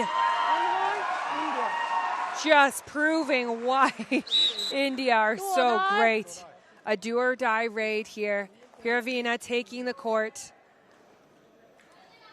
A very stoic athlete for Team England. And as I mentioned earlier on, I think, they've become a team in like 4 months. And that's what's so special. You can get involved in this sport in so many different ways. Some of our athletes, only 4 weeks that she has been playing, 1 point each on that. So ultimately someone must have gone off the court for that to be awarded. Or the bonus, was awarded to England. And then, of course, the tackle. That was a great job. Super tackle. Awarding 2 points.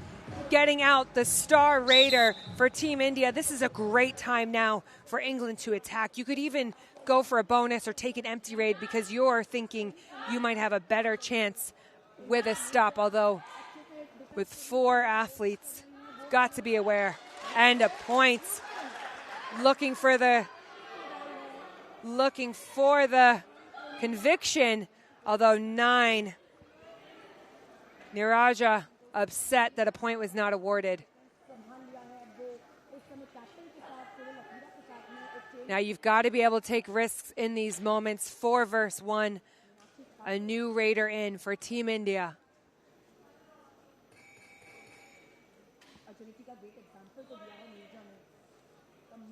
An empty raid. Do or die here. Niraja wanting to prove herself that she is more than capable against a team like this. Speaking to some of the athletes earlier. And the reach, and they just come and get her hand. Yes. A square short. Teamwork there. You can tell that they, why they train as long as they train. And it's just that familiarity. And because Niraja got out. Number 8, their star raider, is back in. You've got to be strong in your chain. You've got to be confident. And the push aside by Pressy, number 10.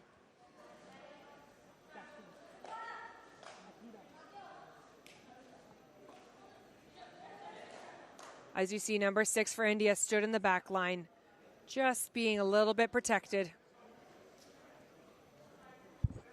And now the 2-on-1 against one of the best female raiders we have seen throughout this competition. Oh, and just couldn't do it. That's an all-out 4 points. An all-out 4 points with the touch as well. But Team England should not be disappointed because this is the hardest team.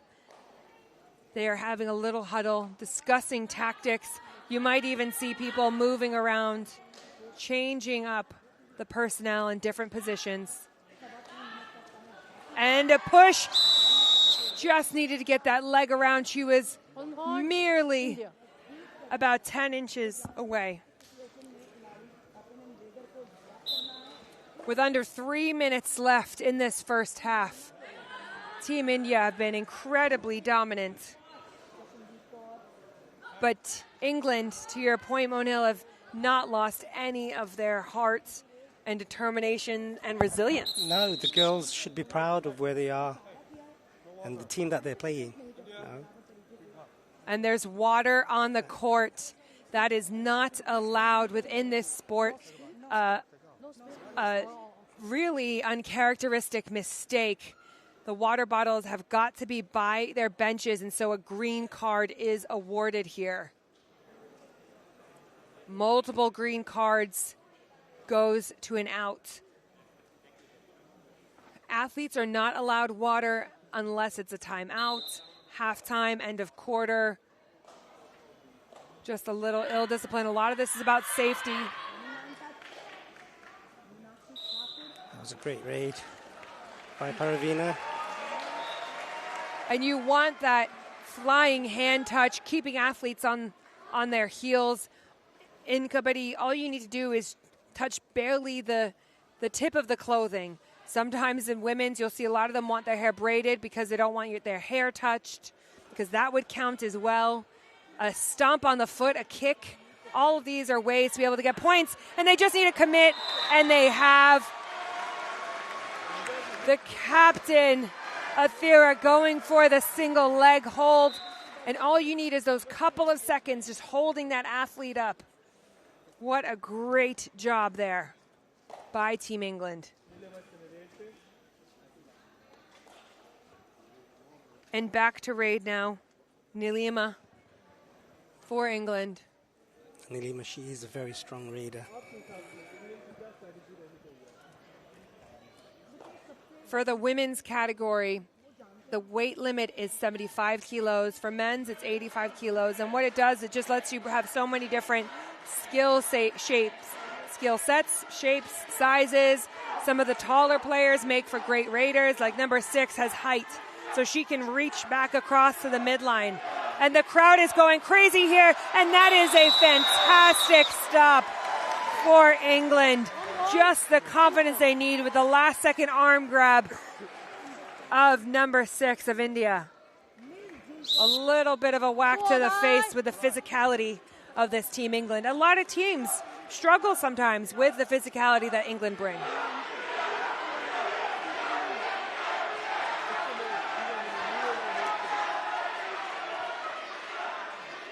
As you can see, Vivi, I'm not saying much because I'm just so involved in watching the game. Oh, the celebration just a little bit too early. Just needed that little bit of burst, and this might just be our last raid of this first half. Do or die? A do or die on top of it. So leave it all out on the court. Oh, and the grab, pull her back. They've pulled her and they've... Oh. Just at the very last second,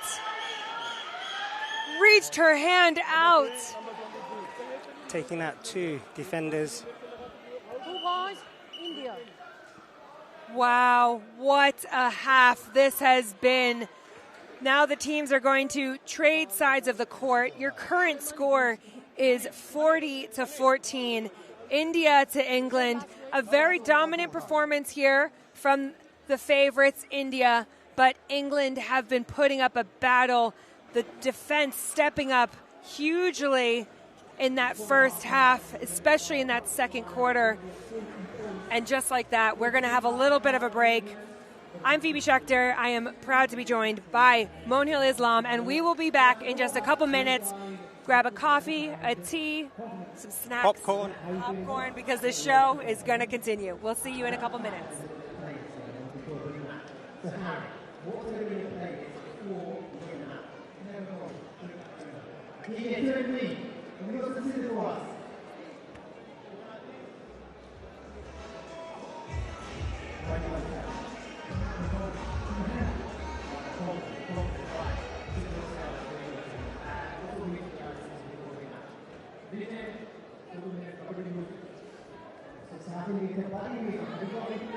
Of course we have Wolverhampton.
That's people with the point to every touchdown.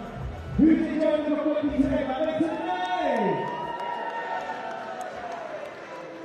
Come on, Wolverhampton.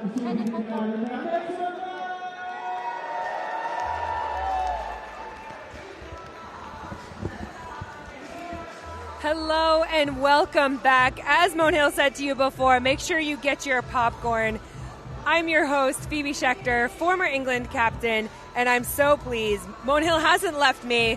Monil Islam, he is the head national development officer for England Kabaddi Association, and we were just talking in the little break here as we were having our coffee about there's nothing to lose here for this Team England women's side. Absolutely not. They have everything to be proud of. You know, India is the favourite to win. If they didn't win, I think they'd have a lot to answer for. You know, all those, you know, the commitment that they have to Kabaddi. And, you know, our team is still a developing team. And, you know, they just need to, if I could sit here and give them an advice, it would be just enjoy yourself. Yeah, enjoy every moment. And I'm glad you said that because I was speaking with some of the athletes before from Team England, and they were saying just how excited they were to play against India, the best of the best. That's how you truly challenge yourself and know where you need to get. Now, if you are new to Kabaddi and you're just joining, you'll see that Team England only have 4 athletes on their court. Now, this is because in Kabaddi, you start as you left off. So because when the first half ended, there were only 4 on the court. That is exactly how you start. You don't get a fresh slate. There has been a substitution. Nice tackle from Team India. There has been a substitution, although perhaps a little bit of a knee injury there from number 9. We see she's got a knee brace on. Number 5, Sophia Clare, has come onto the court. Now, she is someone who 4 weeks ago had never played Kabaddi before, and now on the world stage. This is a super tackle, and yes, a successful super tackle. It was, and you can see there's a little bit of agginess happening. Nilima looking like she might have hurt her shoulder a little bit, but you can see the passion and how badly these competitors want it from both sides.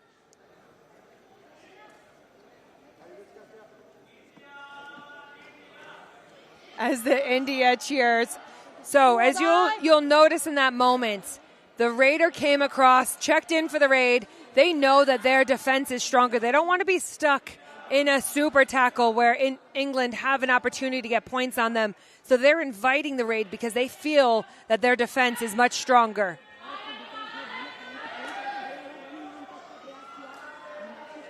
And they're in a position where they can do that now. They just need to play safe,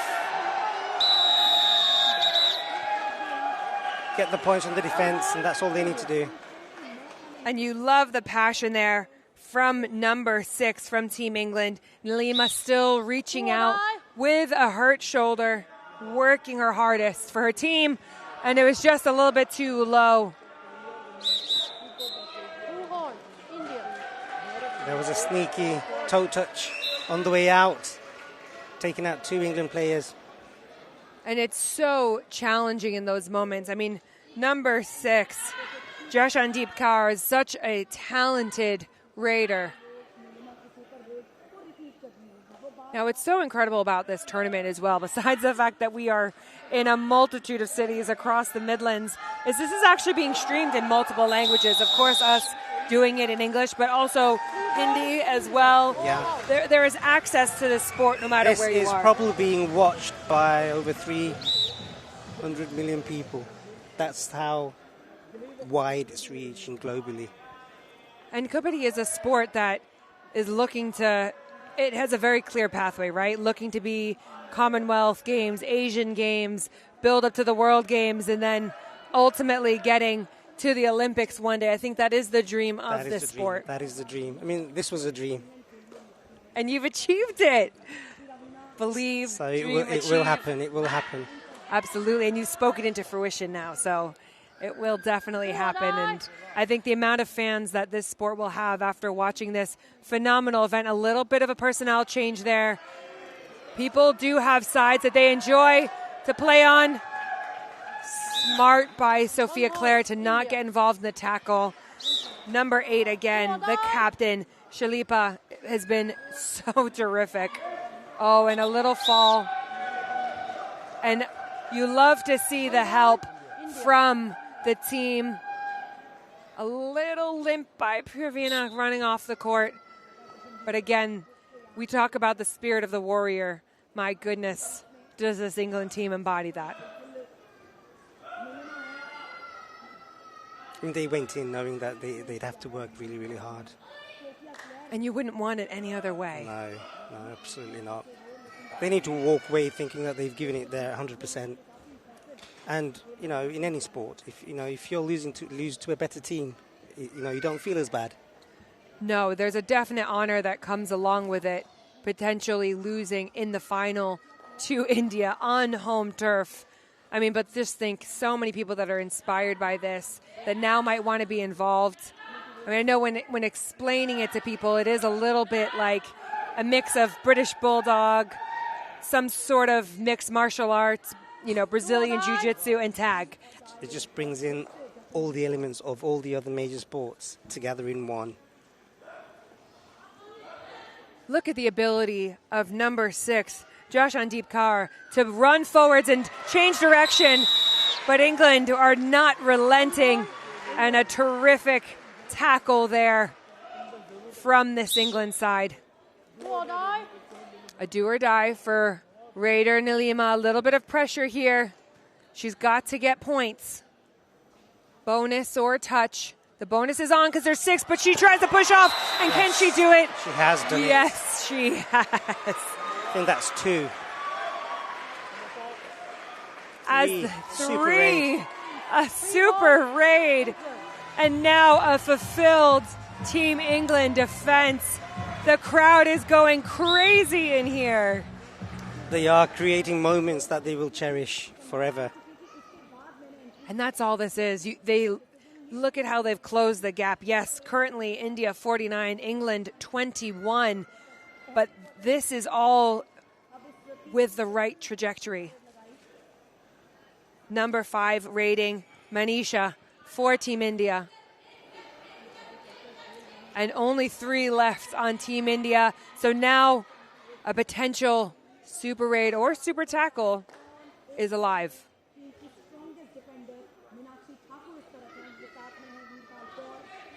Good movement. You want to try and identify where the weakness is when you're in this 3-on-1 situation, but know that that chain is so quick. Yeah, there was no weakness. No. It's very hard to identify a weakness in this Team India. Yes, they move around like one unit. They do. I watch them and I feel like it's like watching water move. And England with the tackle. A great opportunity here for the Raider. Pravina, somebody who has been such a stoic on defense, physicality when it comes to raiding. And there you go. And all out. For first all out for England. This third quarter is definitely being won by England here.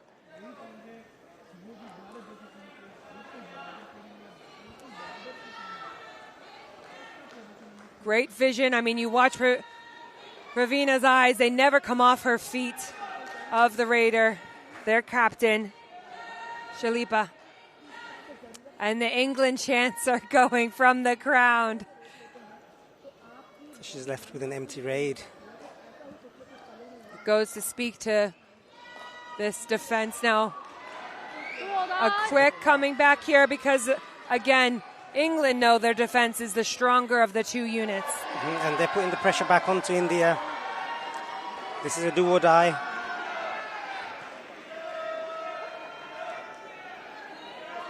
Huge moments here for the defense and just not with the commitment. Oh, you love to see it. That true competitive spirit. An impressive wrist grab, though. One of the harder skills to... So the pressure's on the Raider. And Did they give it? That was close. That was close. That would have been a super tackle. Oh my goodness. Super raid even. It was barely even inches, centimeters difference.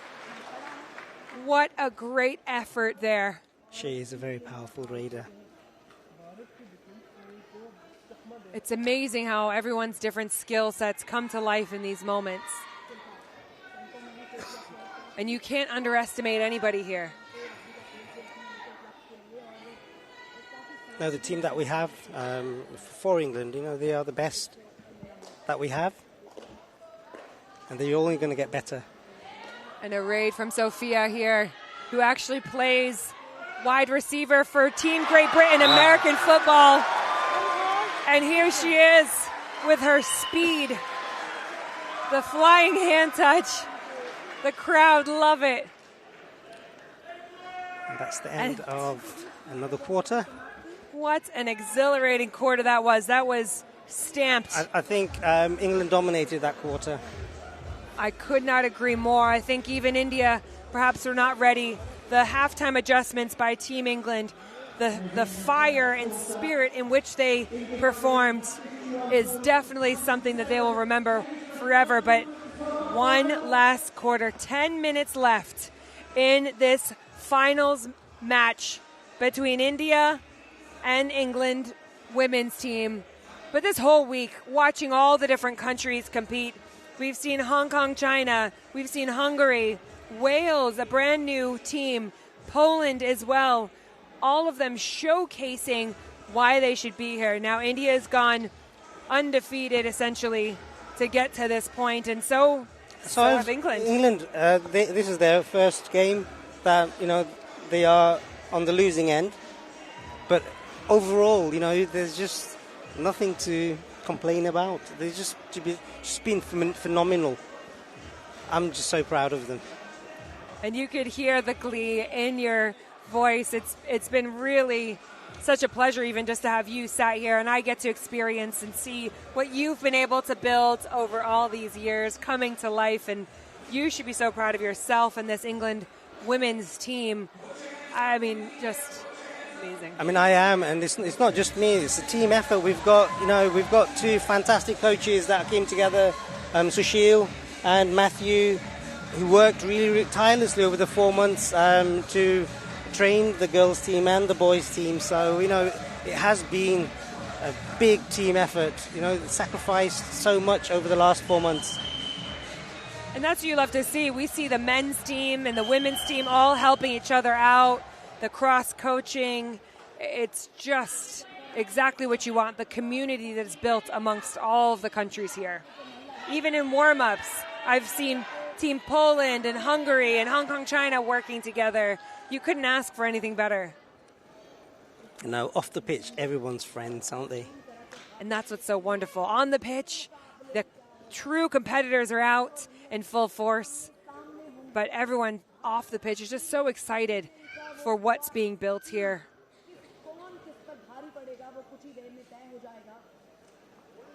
Oh, and it's another great team effort there. That gap is closing. And that's what you want. They've found a great strategy that works for them. Speedster Sophia Claire entering the court with such confidence. Checked in for her raid, looking for the bonus. Although there are only 5 on, so she's got to go for a touch here. Being alert of the chain. Oh, and great speed. And it's the way that they pick up her legs, the understanding. A great raid there, but that defense. And you've played this sport, and once that leg goes up, there's not much you can do. You cannot generate any power or force, which is why the great teams take that away immediately. Number 8, captain of India, Jalipa. And a great stop there. But you saw that hand come close. out. She was trying to reach. Millimeters away. And that's what keeps you on the edge of your seat throughout this. Where else are you going to get this excitement? Which other sport offers this much excitement? And so back-to-back, the quickness of it all, the 30-second raids, it feels and like do or ping die pong. as well. You know, if you go back with an empty raid, your next raid is a do or die, which speeds everything up again. There's just no time to relax. And that's exactly why we have such a great crowd of people here, people tuning in at home, enjoying their Sunday, hopefully. Number 7, Thakur Meenakshi, raiding for Team India.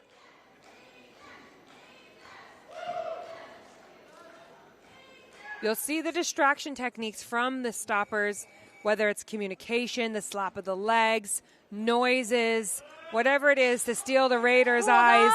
And immediately goes back Sophia Clare. Using her speed, awareness of the edge, and what a great save. Yeah, it's, you know, that spatial awareness is so important in this game. They can't even step into the corridor. The lightly greened areas there, that's the corridor, and it only comes into play when a struggle has happened, when the contact's made. Not just at Ceremonial's point, you see there's a darker part of the court in which the play is always occurring, and outside of it, the lighter green lobby is where it almost is an extension of the court, so the court expands once a struggle has initiated. Currently a timeout. We do have a do or die coming from Team India. So a few different tactics being discussed now. And also I think there's a substitution. Yep, a substitution has been made for Team England. Imane's come in, number 1, to help out this England defense. I mean, this sport is so physical. It's so mentally, physically, emotionally taxing. As you'll see, the athletes, when they're raiding, as number 6 will demonstrate so well, they have to say Kabaddi the whole time. So that keeps your mental focus. And this sport was really built off of the spirit of the warriors and training soldiers back in the day. And you can see why it really tests cardiovascular, physical, emotional, and there we are, relentless. And just like that, the gap gets closer. In Kabaddi, the points can change so quickly. Yeah, just one mistake, and you can give away as many as 7 points. Which is incredible. And you see England's tactics inviting the raid. They know that their defense is very strong. Number 7 for India, who's really made a lot more of an appearance in this half, Thakur Meenakshi, mouthing Kabaddi. She's got her 30 seconds, and that 10-second timer just went off. So at this point, with such a big points gap, India are trying to waste their time a little bit, to burn the clock, essentially. The bonus is not on. There are only 5 defenders. And she was unfortunately out, but you love the determination there. That spin almost worked. You just have to be aware of where the furthest edge of the court is, even with the lobby alive. You are the first way. Do or die here from the captain, Shilipa. So globally, all eyes are on this, on this day, on this sport. Oh my goodness. The ankle grab.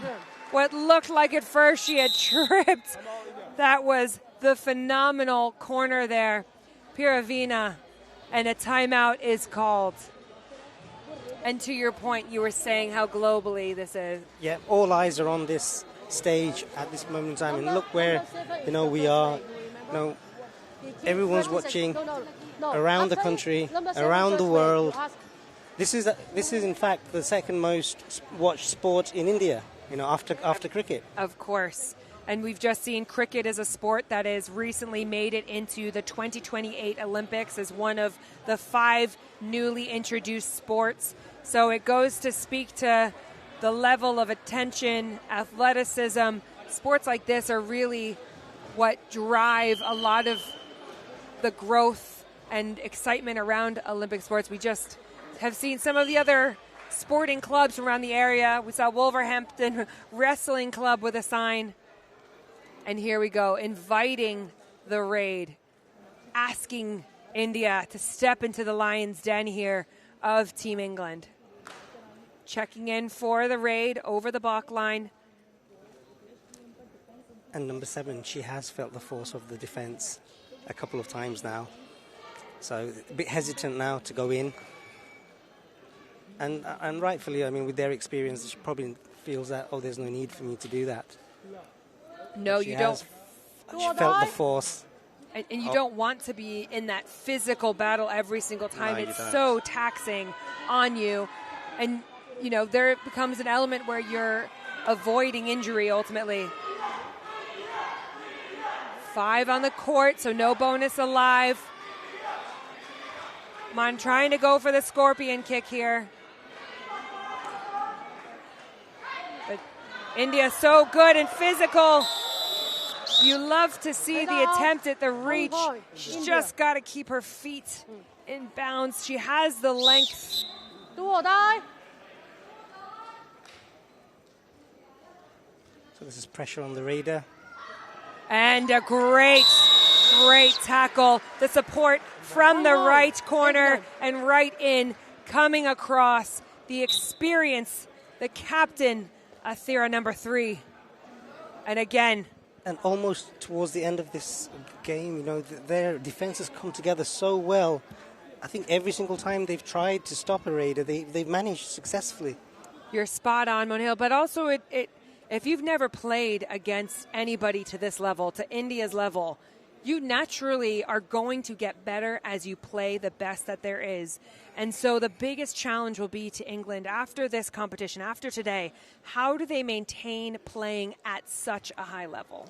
That is a challenge, you know, and we, as a developing organisation, we will do what we can to create those opportunities. And we do national championships, and we try to keep the players engaged as much as we can.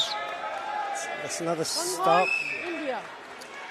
India was not about to let Amane continue to stand in the depth of that court. Number 1, Kumari Gopi. Confidence there. But yes, to your point, the confidence of this England defense. Look at how they lift her up. And I think if the game was to start from scratch now, from the beginning, I think the score would have been a lot different. Because it's that anticipation of playing the world's best team. And you feel those nerves. And ultimately, we've talked about it before, there's nobody on this Team England that have ever played to this high of a level. And so you don't have that experience of what it's going to look like, feel like. And so we talked about the third quarter being England's quarter, but actually the second half has been absolutely phenomenal for Team England. They have been. They've closed the gap. Like I said, if they were to start the game now, the confidence that they have now, I think the score would be a lot different. Yeah, and with less than 2 minutes in this half, towards the end of the game, this massive stage for the Kabaddi World Cup, the women's being on such a big stage, and I will say that is something that Kabaddi does such a great job of, rightly so, is making sure that there is equal opportunity, no matter your gender, being able to play this wonderful sport. And for us to carry on with this growth, I think we need the councils to come forward and say, look, here's the facilities that you can use. Precisely. I mean, the City of Wolverhampton's council have been so supportive throughout this entire real tournament. Sporting Equals have done a great job. I mean, all of the sponsors that have wanted to be involved in this, Paddy Power, of course, and then streaming on BBC iPlayer. Just the awareness of the sport is terrific. And there's multiple formats of Kabaddi. Some people don't know that. There's what we're watching today, which is rectangular beach Kabaddi. There's circular Kabaddi. Oh, and the time has run out. I don't know if Amane had heard the buzzer go at 10 seconds. We probably have about 2 raids left. Yeah, after this one, maybe 1. As we watch the best be able to do it. Oh, and the support. My goodness, the cover. Number 9 from Team England. And this Niraja is the last raid. And Niraja, who just had that great tackle. And here we go, the last raid of the game between Team India and Team England in this women's final, the first Kabaddi World Cup outside of Asia 2025. We are here in Wolverhampton, and you are about to witness the winners. The final whistle. Team India. There goes the final whistle. Are the winners. Congratulations. What a display. And the England girls, they just need to be so proud of themselves. As they should be. They have come so far. The home nation taking home 2nd place. But you can see all the Team India flags in the crowd. The real camaraderie between these teams. The joy of Team England playing against the best of the best. But my goodness, that England defense in that second half just absolutely took off. No, and like I said, I'll repeat that again. If they were to restart that match with that confidence that they had in the second half, you know, it could have been a different game. No, you're so spot on. You see the team. The team is made up of 12 players, 7 on the court, 5 reserves, everybody coming together. What a beautiful time.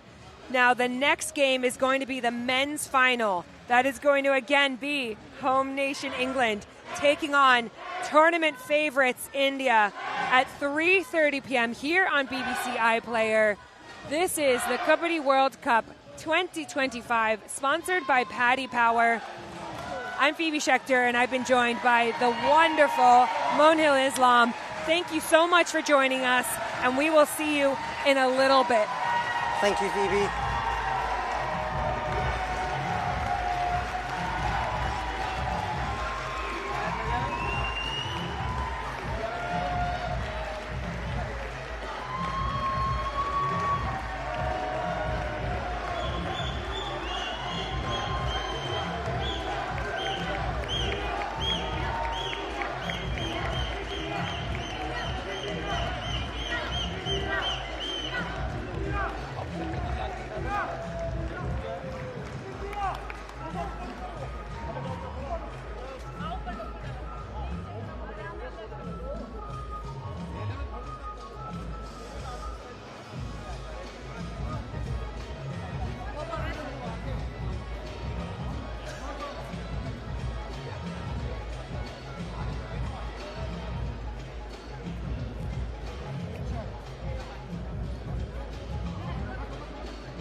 congratulations to India. Virpa, you are a World Cup winner. How are you feeling?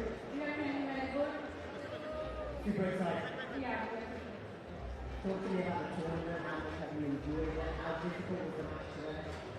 I think this match is not difficult because we already win the match and the whole tournament we enjoyed it. I love the confidence. Can I also talk to you about the team spirit in your sport? How do you view the experience and how do you manage to motivate each other? Well, we have to follow coaches, we win the match and it's all going to our coaches because they got and they are to us and we are very confident in the match. And our team also is cooperative, very cooperative with each other. Finally, how are you going to start? We play and that's how we will do that. Tell me a song and then we'll go.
Hello everyone, we've got a special moment here at the Kabaddi World Cup. We're going to celebrate the career of someone who's made such a massive impact to Kabaddi, especially here in the UK, but of course worldwide.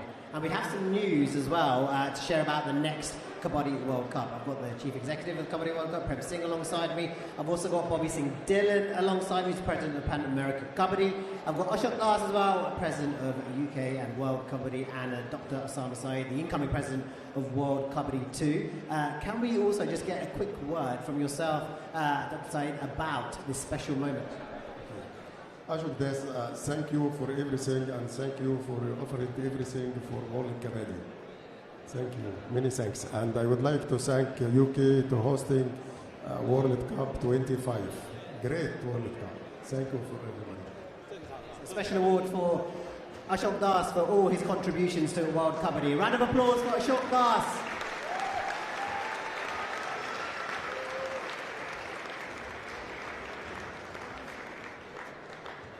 I would also like to share a little bit of news about the future of the Kabaddi World Cup too. I would like to announce about World Cup 27. It will be in Pan America. And Bobby Singh Dillon, you are the president of Pan America Kabaddi.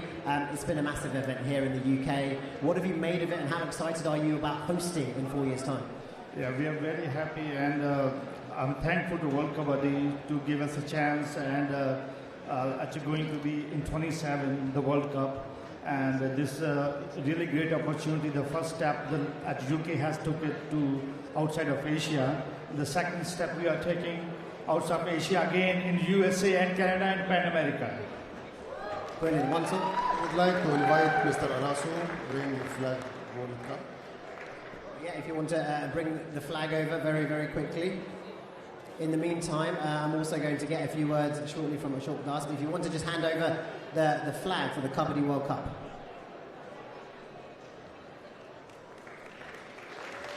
Round of applause. Excellent, fantastic.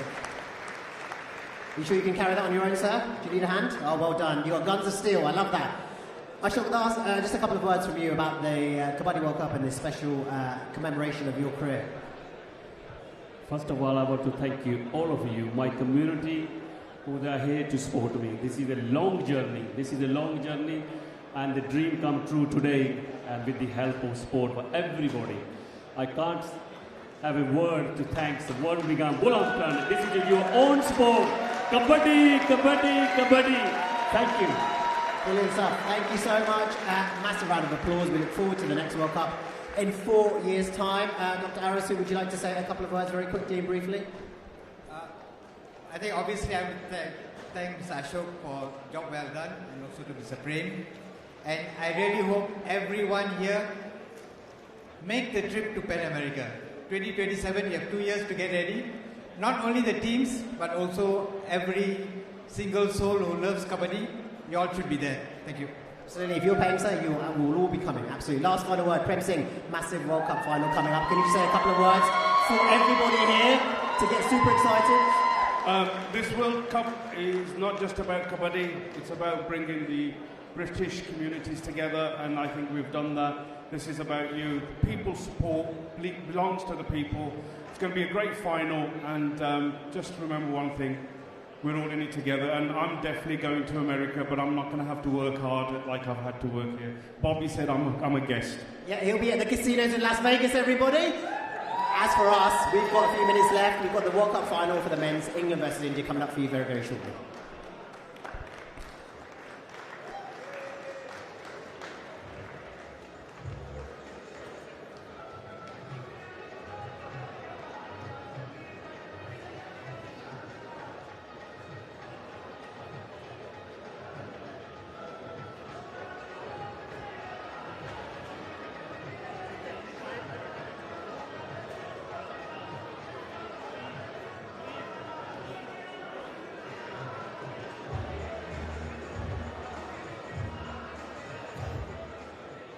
The University of Wolverhampton gave me the skills and confidence that I needed to go out into the world and succeed. I studied marketing and theatre at Wolverhampton University, and I started quite a few films and mainly interested in street art and documentaries. I started from the community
diary and I found my voice at the University of Wolverhampton and I shared it with the rest of the people. My time at the University of Wolverhampton was incredible. Wonderful friends, supportive lecturers. They helped us to find our feet. I was taught in 2020. Before I knew it, I found myself in the United States and I was teaching in the New York bestseller. I still remember the midnight of that call every single night. And I certainly started at the University of Wolverhampton.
You use the controller?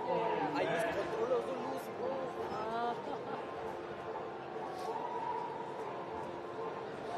I gave up too hard, but the story is damn nice. Yeah. So I want to play, but fuck, every time stuck the same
Hey. Yeah, of course. Okay, and you're gonna kill us. I'll try and find them, no problem. Please, let's go.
I'm Sam.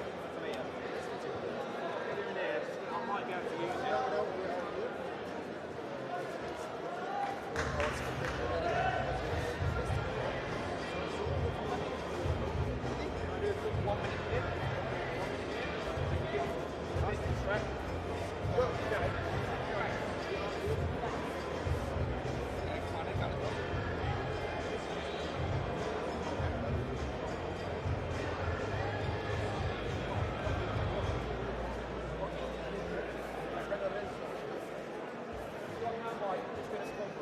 On the screen, okay?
Difficult?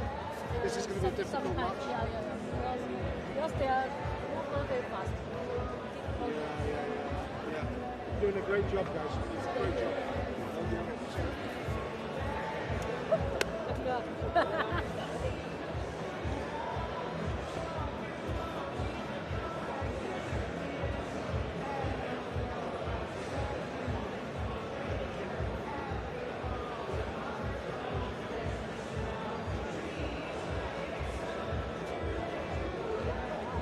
That's how people are going to be. I've got all the Kabaddi players taking over the DJ stand right now. I've got Hungary, Hong Kong, USA, Scotland, running this track, especially selecting themselves. So we've got our brother over there. Let's go! First play, man, let's go!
That's what he's ready for the Kabaddi today. Come on!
Yo, people, guys, sit to hands in the building.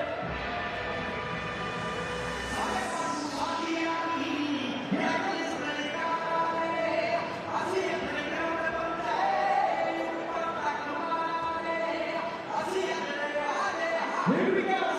Hands up.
So people, someone you're going to find out right now, you know what?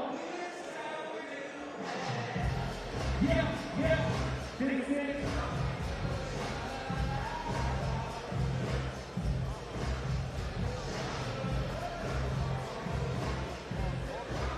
This is our team today, man.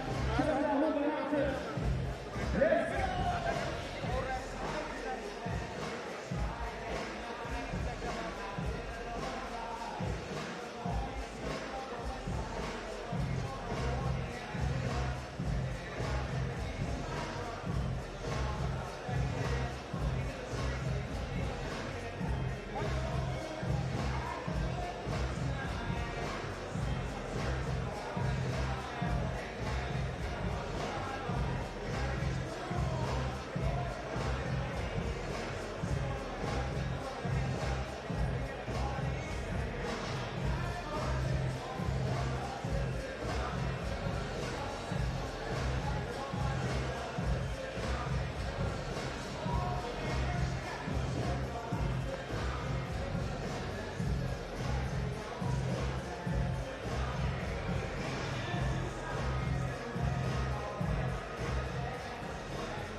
पूरा होने के बाद जाएंगे match खत्म होने के बाद जाएंगे आप थोड़ा आप शूट पे आप बैठते हैं वो तो बाद में वो तो मैं उसको इतनी वाले को देखता हूँ वो बाकी आएगा ना drama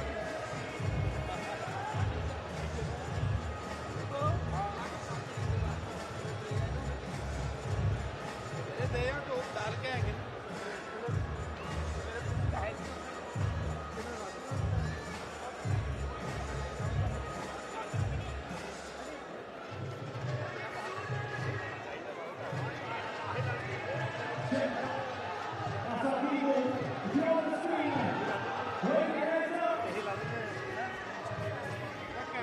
I see you at the back. Come on, come on. Hands up, hands up.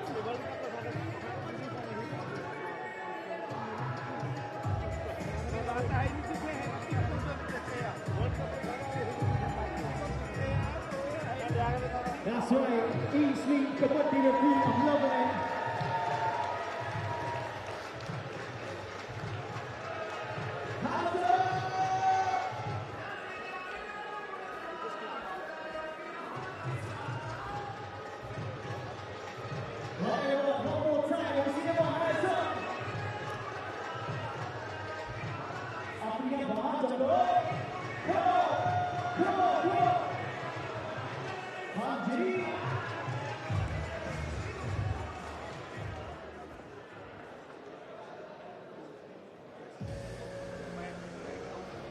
Welcome to the 2025 Kabaddi World Cup, hosted in West Midlands for the very first time ever.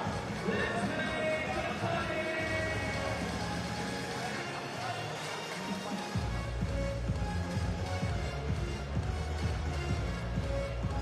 That is an excellent rating, top rating.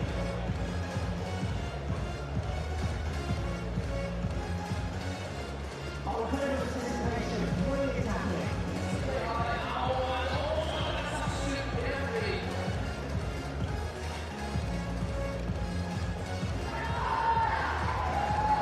Incredible tackle. Did you see that aggression from out there?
it all comes down to this. 4 teams, but only 2 nations to come. The juggernaut versus the Harmony.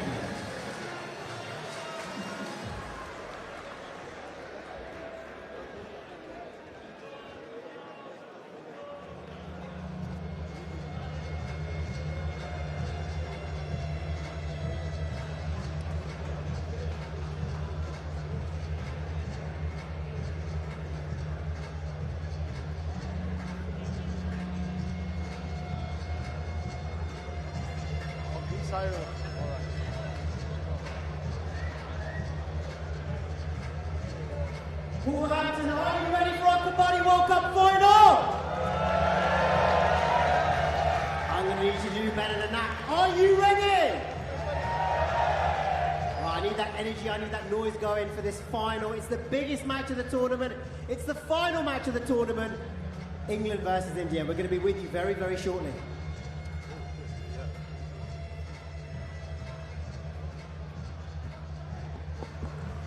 Hello and welcome to the Kabaddi World Cup 2025, powered by Paddy Power. And right now, we have reached the pinnacle. We are at the finals here in Wolverhampton, where you are about to watch Team England, the home nation, taking on Team India.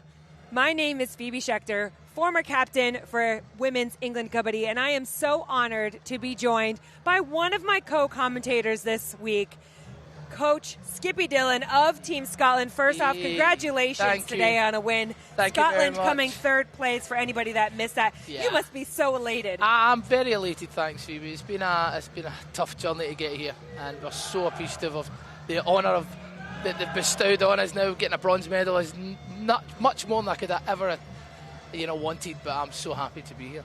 And it's so great to have you as co-commentator, especially, and I don't mean to rub it in a little bit, just off the loss against Team England only yesterday in the semi-finals. I can't take it away from them. They were the better team on the day.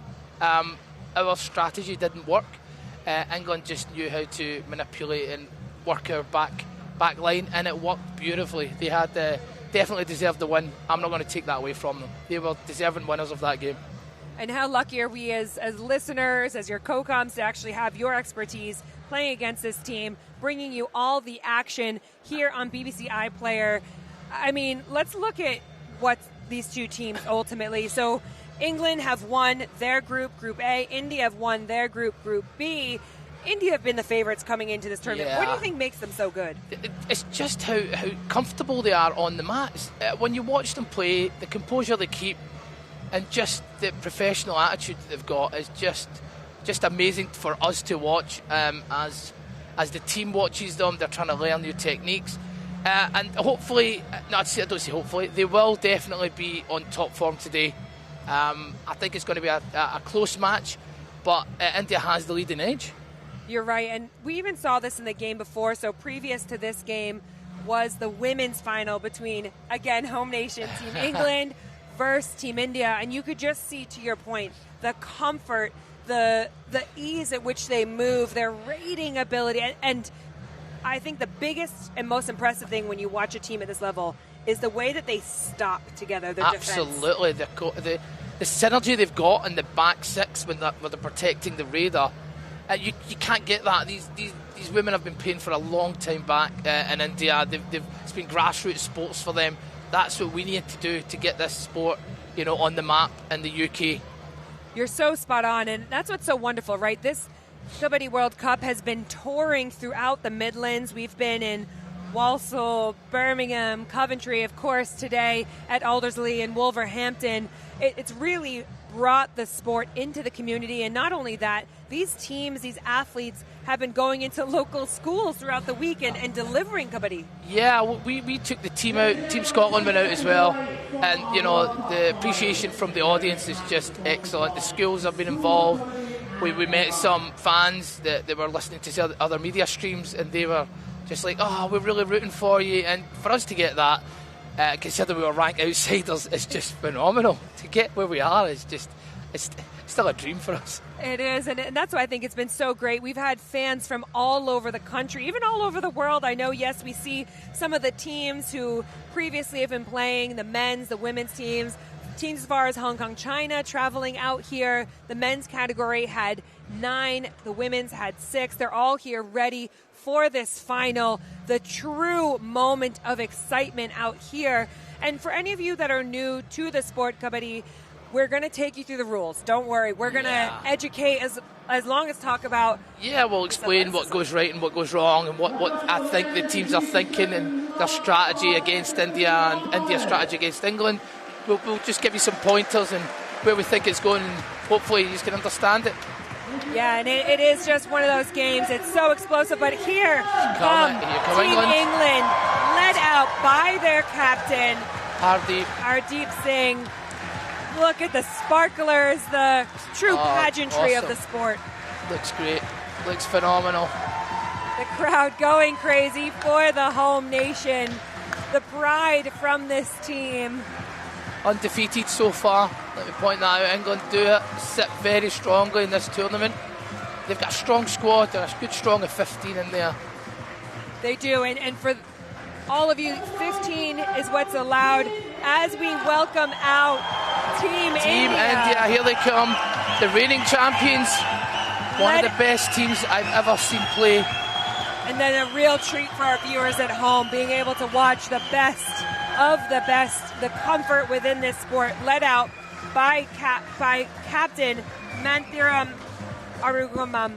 Yeah, he's the captain from India. He's got a military background. His parents well known in the India scene. You've got Rakesh Kumar, who's doing most of Rakesh Nirwal, who's doing most of the raiding. You've got Amit Utta, who's absolutely amazing in that corner. Like we've seen from Wales, the number 7 who's shone throughout this tournament, Vivek. I believe this man is also one to be keeping an eye on for the England. As we have the national anthems of both countries. We're going to also, before that, have Ashok Das, who has really been the true trailblazer, and the rest of the team that have helped to make this incredible event happen, go and shake the hands of every single player. A true honor within this sport to have this happen. And in the break between these two games, something incredibly exciting was announced. The Kabaddi World Cup 2027 is going to be happening in the Americas. I mean, what does this mean? That's amazing. We've had some backroom talks in the dressing room with the American team, and you know they have always been promoting this at the national level. But this international arena for the next event will be fabulous for us. I'm myself looking forward to that one. And to have the exposure today, this Kabaddi World Cup throughout the week is the first ever outside of Asia. Now, here we are in England, and then to move to the Americas. Yeah, to move to the USA, Pan American. I think they run little things already, but to bring it to this arena at the international level will be absolutely phenomenal.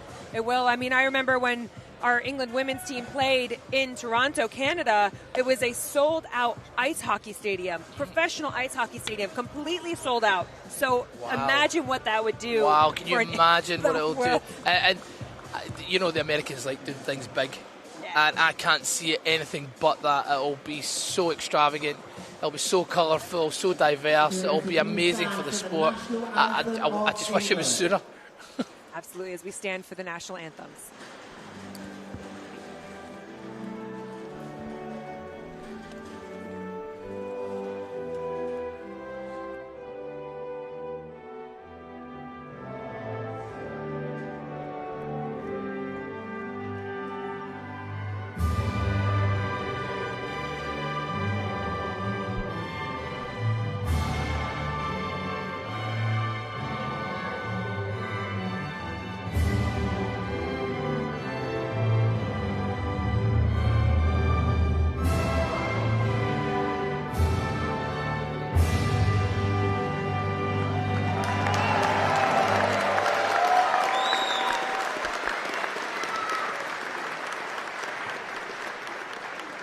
Please remain standing for the national anthem of India.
response. Phenomenal. Fantastic. You see how many people are here from the highest levels within the sport, from a political standpoint, the presidents, this is exactly what it is all about. And as the teams line up and they shake hands, so on a Kabaddi court, you are allowed to have 7 players who are playing, then you have 5 as reserves. These are your substitutes that you can pull in throughout the game. So you will see a mix of people. Substitutions can be made during timeouts, quarter ends, half times. And as we're watching the coin toss, what's it look like? Oh, favourable towards England. I believe India will probably read first. Is it? We're not sure. And the handshakes. Yeah, I'll go back to the substitutions for you. Yeah, so we've got the bench, which can be utilised at any point, but they can only officially be substituted at the time of the end of the quarter, timeout, which the team has 2 of during the full game, or at half time, which is the 5-minute break. Yeah, and one of the great things is you're able to be substituted on and off. So once you come off, it's not like other sports where that's the end. Absolutely. It's just mostly we do it to give the players a rest and maybe to rethink our strategy to see what works. We did that during the group stages just to see how we could work this out, but clearly England have already done their homework. They're going to be ready for this. They've got a strong 7 out there. Oh, the atmosphere is building. Getting electric. It's getting electric. Everyone is so excited for this. You hear the India chants, the England chants. India are going to be the ones that raid first. Absolutely. In this Kabaddi World Cup final. Wow. Is it Rakesh? It is. It is. He is someone who is so lethal on the raid. We've seen him multiple times run and just take the bonus and get back as the countdown goes. Big moment for both teams. And the final. Here they go. Nice and calm, composed approach. Just let the time tick off and then he'll make his move. There he goes back, here he comes. Looking for the bonus. So a bonus is allowed when there's 6 or more players. And the bonus line is the second line that you see. So as a raider crosses the line, here we go. Number 1. 30-second timer begins. They must be saying Kabaddi as they're raiding. Yeah, you can see the chant. Amanat taking the raid. Very good read of this guy. Very great. The dash across the middle was the worry, and that's great. Great stop from the left corner. Phenomenal. Absolutely brilliant way to start this, and the crowd loves it. So that's a leading point now, Phoebe. So should it go to sudden death, the team with the leading point has the advantage, which is always important to get that point on the board. It is, and a do or die raid. He's away. Felix, a bit apprehensive. He's went early. Yeah, number 14 for England was keen. Nice. Easy point. Big tall raider, 6'5". Very hard to stop. He stays high though.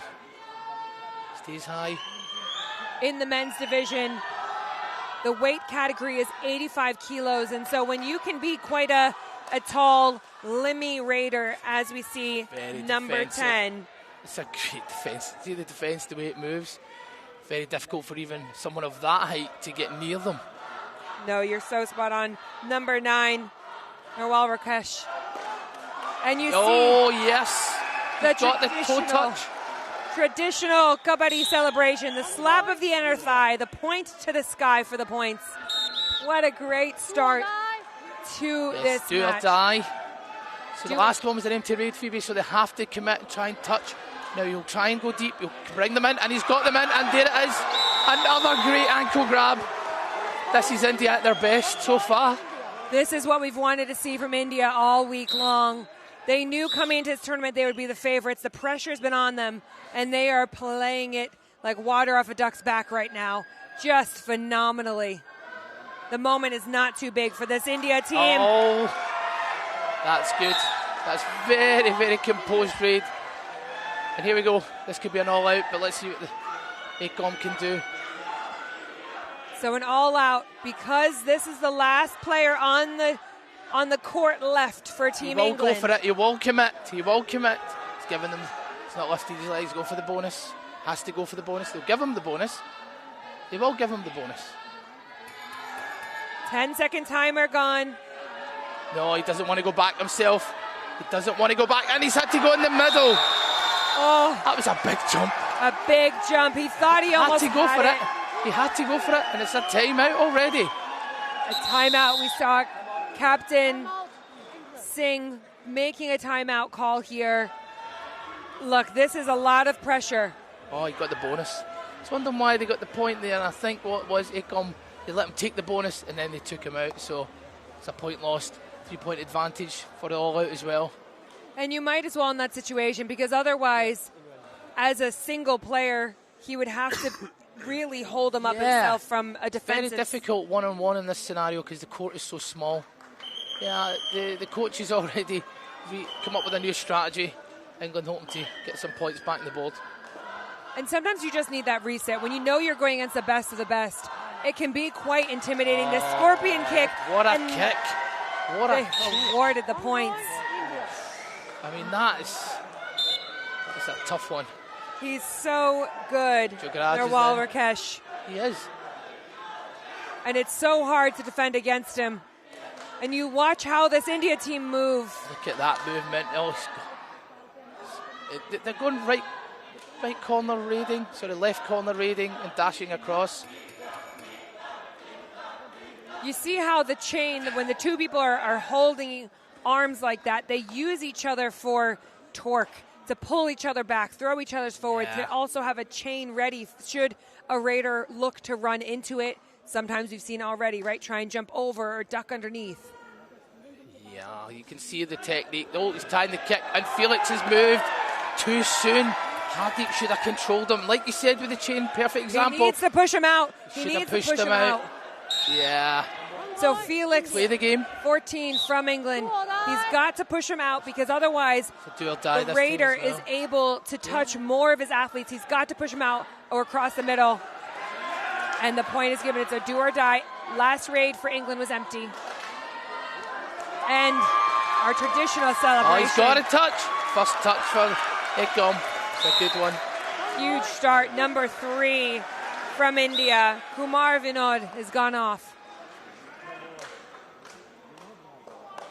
It's good refereeing so far. Seems to be smooth. Yeah, these officials do such a great job. You can see. Look at the tease he does on that corner. Sagar trying to make his break, but oh, there it is, and that's too much. It's too much. You love the physicality. It's a great physicality. Amnad back in. Number 8, Mandeep Singh coming across, doing a great job. That's his role, but he can't go himself, unfortunately. And Raiders. Oh, he's gone. Did he get him? He stepped out of bounds, which means a point is awarded to India, and that player has to go out. We said earlier, it's a little bit like dodgeball. If you get hit, you got to go sit on the bench. The only way to bring people back in is by having a successful raid or a positive stop on defense. Got to get a revival. Now here he comes. It's a great word, revival. Revival, yeah. Revive them back. Sorry, it's just what I tell the players, that's why. I love that. That's exactly you what can use it should that be. one. You can keep I that will. one. For you. Where were you on game 1? Wait till the final to give me some words. Yeah, I knew you needed some help. So here he is. He's went deep. Now that Watch would have his been. back. Oh, Watch that's his good. back. That's good. That's he's out. I tell you. We tried that exact move, and we just weren't technical enough in getting it. But you could see the difference in this India squad. They're so strong. And the reaction, but you also don't want to turn your back on an India team like that, given that opportunity. That is where they can be so lethal. They're reading you as a raider. The second you turn your back like that. Oh, that's a good one. That was huge. Very proud moment. Very good moment for Hardeep there. They got him. And now your star raider is off. This is a great opportunity to try and get back. They've got depth. The bonus is on. They have 6 on the court. But will he play it safe? He should play it safe. Take an empty raid here and allow. And this number 5 on. Let's see. He should also take the empty. The corners are ready. Corners are ready. That's good movement from the England team. Yep, number 5, Balraj Singh, in for India right now, watching the clock. So as you're looking at your screens, the top number is the amount of time left in the quarter. The bottom number is the amount of time that the raider has. We are in a do or die. Felix got in, he's got it. He's got to sacrifice one of the defence. That's the tactic here. Oh, it's a good move. And he slid though, he never lifted his weight, so it doesn't count as a bonus. It's a point, it was do or die. No bonus. No bonus. They're saying as you... And absolutely correct, Phoebe. The player must lift his opposite foot off the mat because his body must shift to the foot that's crossing the bonus line. Something that is very clear from the rules, and I'm happy to see them reinforcing it. It's a knock to the head, unfortunately. 2 points to India. A knock to the head, but look at the way that he is able to get his leg across the midline. 2 points, so we are left with the captain. Captain's going in. He's not a raider, he's a defender. Let's see what he can do. So a little physicality from him. Yes. And they know quite straightforward. All out. Well, good play from India. For a minute I thought they were a little bit shaken, but they brought it back. They got the raider get caught, but they brought it back to life again. And we saw a similar first half physicality, pulling back. Oh, that's great play from England. Well done, England. Phenomenal. Well done, England. That is how they're going to have to operate together. You talked about it earlier. They have got to be able, if they're going to be successful, to move as one. From the support to the grabs to the pulling back. Yeah, that was great support work. They all worked together. That was good from the corner. He never committed. They're getting higher on him. Be careful. And they've just kept him at bay. It's okay to take an empty raid here. Absolutely. Need to risk a points game. A lot of these players play in the PKL, the Pro Kabaddi League. We also have leagues which takes place in India. We also have leagues here, the British Kabaddi League. You've got university leagues. There are so many ways to get more experience, but there's no greater experience than playing the absolute elite. We saw in the game before the women's game. First quarter. First quarter is over. Wow, that was invigorating. It was. Yeah, very good so far. What do you think, Phoebe? Very dominant performance by Team India.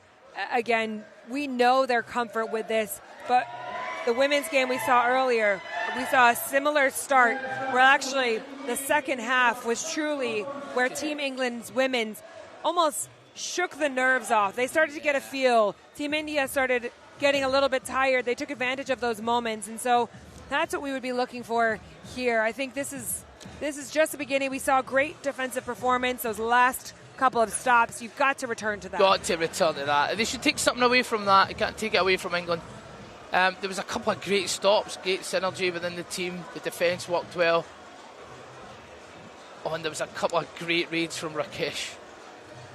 Yeah, and we were speaking with Monhil Islam, who is England Kabaddi's National Development Officer, talking about how you develop and scout and identify players like this. And, you know, even as someone who was representing England, he was saying that there's really no way to lose for this England team because you're in the finals against absolutely. Absolute best of the best. We're all winners here. To have the, all three nations represented here from our side that entered the tournament, Wales, Scotland, England, against India,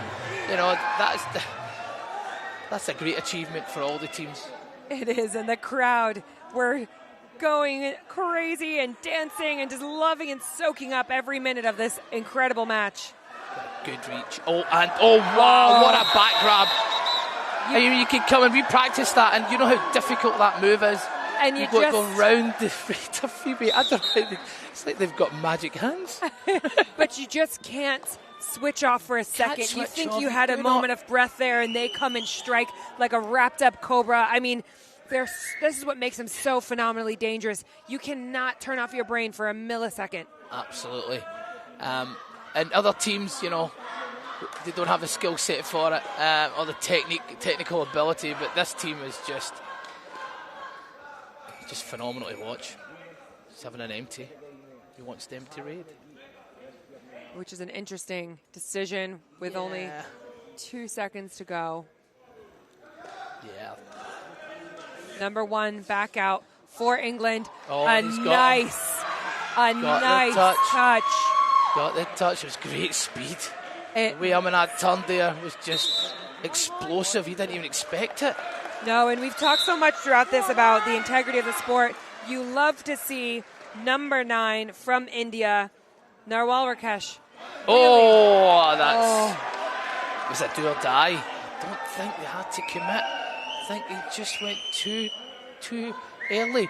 Much like Scotland were doing when you're up against a team of this formidable force. But when you're against a team like this, you have to play to a different level. Yeah. You've not played against anybody. They're in the final. They have You're to in go the for it. final. 100%. Had that paid off, you know, he'd be a superstar. And look at the ankle. He's luring him into the bonus, giving him the bonus. This is a strategy of the defence. Show them the bonus line. They'll try to touch it. It's just the speed and the way they react. India are just great at reacting to it. They are, and when you watch the incredibly talented Raiders, when they go for a bonus line, they go with the bonus. As Skip was talking about earlier, you got to take your weight off, but you'll watch them go for the bonus and hop forward with both feet to avoid their ankles being grabbed. Yeah, it's a fluid movement. It's so practiced. Yeah, isn't it, it's all practice. You know. So it becomes second nature. And again, we talked about these India teams. They practice for 6 hours a day at this sport. And they practiced since they were at, you know, primary school, we call it, but younger than that. You know, these guys have been doing it in their respective areas for a very long time. And again, they're staying away from him, funnily enough, but look at the ankle grab. He just doesn't let go. He does not. I mean, the grip strength is absolutely phenomenal. You know, Kabaddi is one of the sports that is up there with cricket. It's one of India's national sports. So 5, go to the man. Yeah. And they almost had it. He's got it. He's got him. What a nice stop. Good stop from England. Great commitment there. The Raider, Balraj Singh, going out. England should be very pleased. Yeah, they'll be pleased with that one. They'll get double figures in this game, no problem. That's quite good. Jugraj Singh now raiding for England. We've seen his light-footedness. It's a good kick. Nice But kick. he was ready for it. And the dash across, just giving him an empty one. And look at how high up the Indian stoppers come. Just want to beat them back in. Okay, been revived from the previous one. That's that word you like, Phoebe? I do. I love that. We've got a little revival out here. You're going to watch some of these athletes. They might do the leg slap. They might make noise, the eye contact. You can see the communication. They are talking to each other on defense, really setting up the attack, ready for it, anticipating the bonus line attempt. There was 6. The bonus wasn't on, but yeah, you can see what he was doing. He was bouncing around that line, just trying to go the corners in. Extended field line send because a do or die. Give him some game time. It's a great opportunity. Felix was selected for the Pro League, I believe, last season. And what a great experience that must be to play out amongst the best. It's almost too hard to get a bonus against a team like India because of that. And that's it there. Great catch. I thought he got away. I did think he got away. And the ability to regroup and grab that ankle again after the initial miss. This is just next level elite speed. Now a do or die raid. The defenders, you can see number 11 for England already starting Sagar. to make. Yeah, Sagar. He's a well-versed player.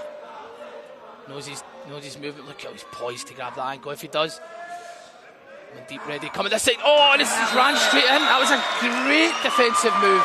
Well done, England. Really great job, led by Sagar. Mandeep coming and supporting. That's what you need to see. You know, it's about studying your opponent, and they've watched number 9, Awal Rakesh, a couple times. First time, didn't fall through. Second time, didn't fall through. Third time, makes the run, and England were there to collect him. Yeah. Oh, he's got the ankle again. Oh. What a move. What a move. He's just so good at that. I mean, he's beating him in. He takes it all every single time. I think the England players are saying, try something different next time. Yeah, well, we saw earlier the ability of the Raider to come in and get that really quick touch. You almost think, don't even give them their ankle. Use our speed. What are our strengths as a team? Let's find different ways to attack this Team India, because right now the defense has been a very strong part for them. Absolutely. India's defense is just unmatchable at the moment. They're so strong. There's not really a weak place for them. Like, what end do you go to? I mean, you've got a great right corner, great left corner. This guy's height should play an advantage. Will they play it empty? Will they go for it, get the points on the board? Oh, he's gone for it. And they're starting to say he did not get it. You see, he said, I've touched your shorts. No touch. And they've given no touch. Very controversial there. No, it was a first read. It was a first read. They thought it was do or die. It wasn't. Now, and there was do no or touch. die. This is a do or die.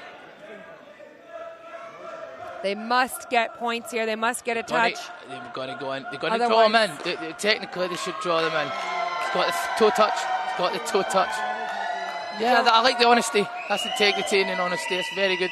And to save time, let's just get on with it. Excellent. And you see that little bit of time wasting from Team India. They know they have under 3 minutes left in this half. They also are very aware. They want England to raid. They know that their raiding is not the strongest. That's a great raid. Great raid. Speed. They're trying to get the ankle hold there. It was a thigh grab, I think they went for. But they're also wearing the knee straps. It doesn't help when you're trying to grab. It's to slide down, and that's enough for them to just escape. And you'll see all of the team are wearing Kabaddi boots. They're similar to wrestling boots or boxing boots. These are soft, so when you do go for the kick, it does not injure the person. Yeah, if he dashes across, Mandeep will be ready.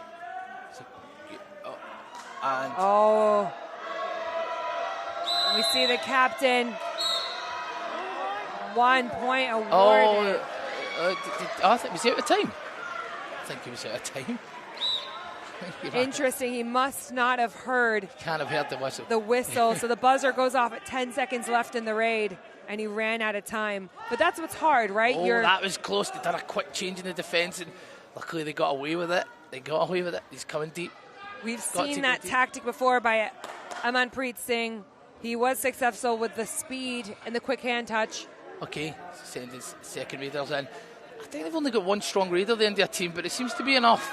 Number 5, though he's good. It's the first raid, so he could probably go empty, unless he wants to bring some points back.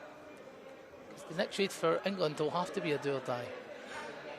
And this is where the athletes, they know how much time is left. You've got under a minute left in this half. You see him looking to the time now and deciding it's best.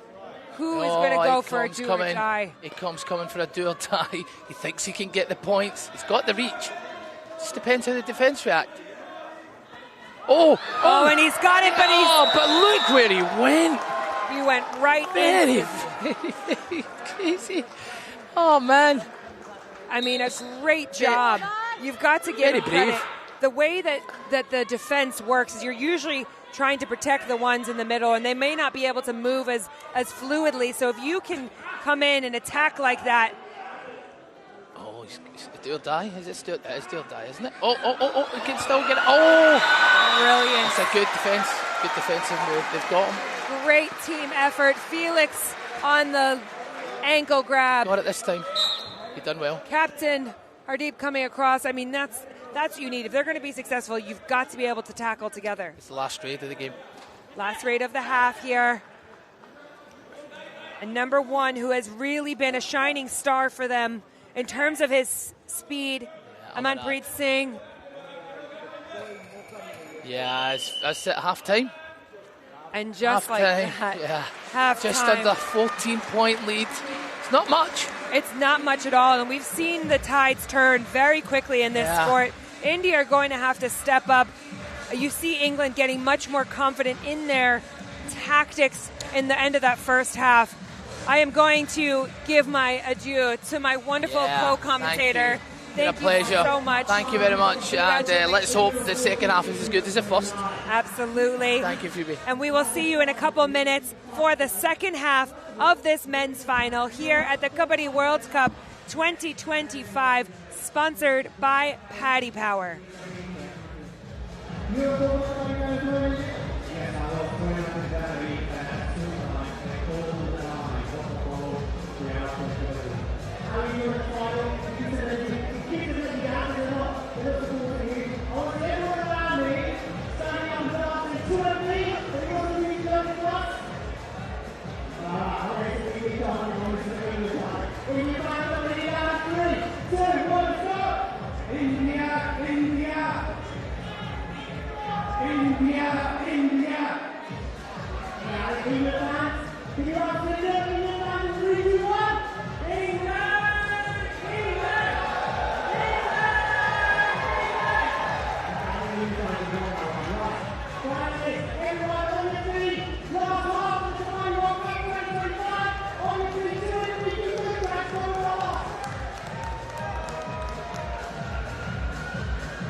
Hello and welcome back to the finals here at the Kabaddi World Cup 2025, powered by Paddy Power, and the first one outside of Asia. I'm Phoebe Schechter, helping you out throughout the day, but I am so excited to be joined by one of my co-commentators from the week, coach of Team Scotland, so congratulations ahead of time, Milan Korshal. Welcome back to the booth. How are you feeling after such I would say it was probably the most exciting game of the entire week. No, of course, and with excitement for the spectators comes a lot of stress from the coach's bench. But the boys prevailed. We had a strategy, and particularly after our defeat against England, the squad got a bit fragmented. It was difficult to gather the pieces and understand that there was still a fight the next day, but we arrived understanding that what's in the past is in the past, and I'm glad we stood tall against Wales. Leaving home with the bronze is exactly what our lads deserve. No, you're so spot on, and it was a terrific game, and to have Scotland represented on the podium, it is phenomenal. At the end of this, we will be having the awards ceremony, so you won't want to miss out on that, as all the teams will be meeting here. We've got 9 different countries represented for the men's, 6 different countries represented for the women's. And let's talk a little bit about the match where we are right now. So this is halftime. And for some of you at home who have just tuned in, you'll be wondering why there are only 5 athletes on the court for Team England. That is because within Kabaddi, you start the second half as you finish. But what are some of the highlights that you've noticed from the first half? I think it's the beautiful game on display here by India. We're seeing techniques not yet seen in the English game, and that in itself is exciting. But I'm an Englishman, regardless of my affiliation with Team Scotland. I'm proud of what I'm seeing from England. I'm seeing currently 5 men, but the original 7 standing tall to the opposition, refusing to bow. Harry Singh, the captain, dashing in a super tackle and screaming at the crowd. The result for me is irrelevant. Today, this final is the epitome of what everyone has worked so hard for. These English lads have surpassed expectations, left, right and centre to be here in the final today. And to be stood against some heroes of the sport. That in itself is a huge achievement. It is for a lot of people. They've been watching a lot of these athletes from India playing in the Pro Kabaddi League, as you said, as heroes ultimately, and now you get to face them in the finals on the biggest stage as a home nation. I mean, the excitement, the pressure could not be more. But on that exact play, I mean, we got to see captain of India, Manthiram, running across, dragging athletes with him. 1 point awarded. It is just a beautiful showcase of this sport here in Wolverhampton. Well, Amanat was very close to the dash attempt there. The Raider just crept along the line. Felix Lee. Well, his eyes lit up at the prospect of a running hand touch there, but quickly downed by the Indian defence. And even then smiles as he runs off the court back to the bench. Well, this is Amit Huda here, a Pro Kabaddi League legend. For so many of the people here, he's been an inspiration, and now here he is testing the waters in his first raid of the game. Caught by Jugraj. And 2 points fall in England's favour here. The gap remaining in India's balance, but England will be proud of how they stood tall against this side. A huge super tackle there for England. This occurring when all 3 defenders are involved in the tackle. And that's what you need in the physicality to motivate them with this confidence. 3 points for England on what is a terrific raid by Jugraj Singh. You see the frustration from number 9 of Team India, calling a timeout, seeming very upset with that decision making. Rakesh Narwal is adamantly saying he was not touched by the Raider. And look at the Indian captain there in the bottom right hand of your screen, calling for a review. The officials relaying that there are no reviews in this sport, particularly in this tournament. But Rakesh Narwal staying on the mats is important for India because he's been their primary raider. That said, take nothing away from this English side. What a raid that was by Jugraj. A super raid, the first that England has seen this tournament, this fixture. And now look, the crowd are incensed by the decision, or is it perhaps the lack of professionalism shown in the side in blue? But either way, we don't want this final to transcend into chaos. Oh, it seems like they were just calling for the Raider to exit the pitch. Yes, I keep forgetting that England are the hosts. But it just goes to show how much it means to all the athletes, even with India being ahead. And what an ankle grab that was by number 1 for England. Oh my goodness. Oh, the renewed signs of life shown in this, what has been a fairly deflated England side. Now it seems that reinvigorated by the support they're getting from the stands and also the performance on the mats. Amanatpreet Singh, what a move that was. And here, a great opportunity, and 2 ends across. The crowd in here is going mental. England have secured a first all-out against India. What a moment. Ikram Singh driving past the Indian defender there to secure the 4 points. The gap has shrunk to a mere 7 points. Who would have thought that at the start of the game? Well, if you're England now, you'd believe. And that belief carries so much as the star raider for India, number 9, is here to show his dominance. And a bonus point was given But the fans are starting to get behind their team and, well, I don't know how to describe it, but boo the opponents. There's no other way. Saying it, not really seeming to unsettle the Indian defence. They do have the experience with that. They'll be frustrated with the opening of this second half. They will be, and we saw this similarly with the women's game as England women took on India's women's team. The second half, they came out with a great game plan, great adjustments, a renewed confidence, and the defense really stood tall at the end of the half. England's defense were really starting to get a theory. Oh, wow. And frustration. That's a 2-point raid. Frustration from Team England. Sorry, I take that back. That was a 1-point raid. I thought that both covers were touched there, but it just seems that Harry Singh was the only one. Harry Singh thinking Felix was going to go with him on that. That's why it's so key to have a relationship with your covers, your corners you're in. You have to be on the same page. India's grip on the game started to loosen at the start of the second half, but now it looks like control is starting to fall back into their half. Ekom asking for the bonus, but without much success. India with the raid. The gap is still reading here. Oh no, sorry, I'm mistaken. The gap is now extended to 10 points.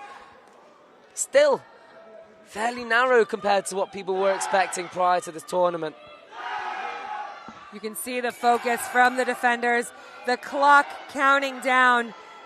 Only Is he 5 seconds go for left. it? 4, 3, 2. Yeah, he just in time. I don't want to take credit for that, but maybe he heard me. I think he might have. As you can see, England's changed their tactics. They know the strength of their defense. This is a do-or-die raid here. Remember, an empty raid by India previously from number 9 himself. He's got to get points here. There is no bonus on. Well, it's a fairly nonchalant start to the raid here. He cannot leave here empty-handed. He's already wasted 20 seconds. Only 10 seconds left to get something here. Oh my gosh. Oh, ladies and gentlemen, what you are watching is something truly special. He knows what that was, to be able to jump like that. We talk about the athleticism. This is the elite level, the pinnacle, and just like that, he is out, and a point awarded to England. This back and forth ping pong match we're watching. This game has not slept since it started. Such drama on both sides of the court. Both sides believe they can win this. Number 2 happy to let the time burn here. 10 points to the good India find themselves. I mean, you look at these two teams coming into this match, a quick pursuit here. And you see the match continues. They want the raid as captain number 6 of India makes his way across. Both these teams coming into today had the 2 highest points scored throughout the tournament. England with 422, and the great stop from England. Oh my God, I cannot believe what I'm watching. You can see what it means to them. These lads have played in the same side for years, and these bonds are unbreakable. They are playing against the Indian national team, and they're defying expectations. And just not the bounce to get back to the midline, but the smiles across the board from both sides. I'm really struggling to stay composed here. As a fan of these Indian players, but as an admirer of this England side. Professionals, the lot of them. Battling it out for the most prized possession in the world for them. The Kabaddi World Cup. It can go either way. Right now, India has one hand on the title, but England are by no means out of it. They've maintained this 10-point gap throughout. The rating is going to have to come into play here. We know how good India are at these ankle grabs. The bonus is alive, but a dangerous decision. Ekam Singh going for the toe touches. The Indian defence is just being so evasive. Must be frustrating after a certain extent, just running side to side to no avail. But really nice movement from Team England's defence. They're going to have to really have a big stop here against this star raider. Felix Lee is eyeing it. Oh, he was thinking about it. Great job. Bai is in to help him. And let's take a moment to appreciate number 5, Jukraj, with the inner thigh slap in celebration. In here, the crowd is loving this. A 9-point differential. Harry grabs Felix by the back of the neck and tells him, calm down, calm down. They believe they can do this, but only if the team sticks to the strategy. And that's a true leader. They must be perfect from here on out. They must be precise. Just a little bit of hesitation. We've talked about this. He has to be careful turning his back on Team India, but you can never relent. You've got to be able to give yourself space and react. Absolutely. End of the third quarter. Oh, Phoebe, I can't. I don't know what to do with myself here. Like, 10 minutes left. 10 minutes left. 10-point difference. This is so much closer than anyone could have predicted. Not to write England off, but India have been the champions of this sport for so long. And whilst it's on home turf for the English side, this sport is inherently Indian. Both sides will feel like the home team. Oh, the crowd is electric as well. And this is where the true leadership from both sides needs to step up big. Calm everybody down. Go back to your fundamentals. The communication, the current score, 27-37, England to India. We are just hitting the final quarter here. The last 10 minutes of this Kabaddi World Cup final here in Wolverhampton. The first outside of Asia. And I must say, none of these games today in the finals and the third place game have disappointed. Yeah, I was just seeing here in this quarter that Shreyas Anadate here, number 50, entering the mix. Such a prolific raider in England. Finally getting a look in. You know, Ekam Singh has done a wonderful job. And to have Shreyas on the bench as a replacement just shows the depth in this English side. We'll certainly be seeing Shrey in some raids here. A strong kicker, good escaper, but such experience in the opponent. I can't imagine that he'll be 100% confident, but he is a warrior of this sport. We'll see who takes the first raid. It's looking like it will be Shreyas. And here he is. I know, watching him warm up, I mean, his flexibility and mobility is something to be admired. And look at his control. One of the reasons they put him in a bit later is because he uses and expends so much energy in such quick bursts. It's not a long-term sustainable amount. Oh, Shreyas. Oh, Shreyas, look what you're doing, son. Oh, grabbing the hamstring there. Sorry for this. But Shreyas has been a teammate of mine, and I'm so proud sat here. Oh, it's gutting. It looks like he's wounded there on the right in.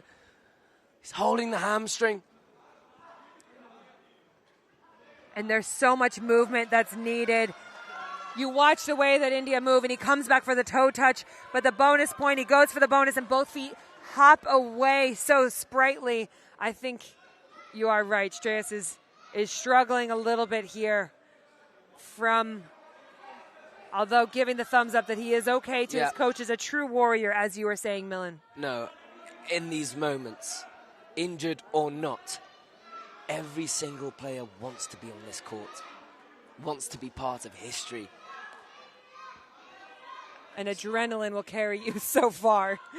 Yeah, well, I was wondering why Shreyas was straying away from those kicks he's so famous for.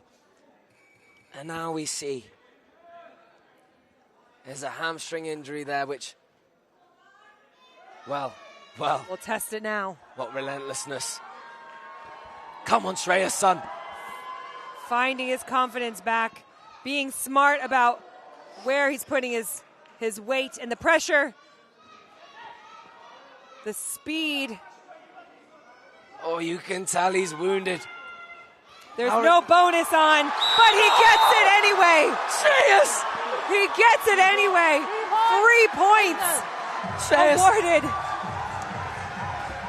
Well, the crowd erupts in cheers for the man sporting number 50. He slaps the thigh.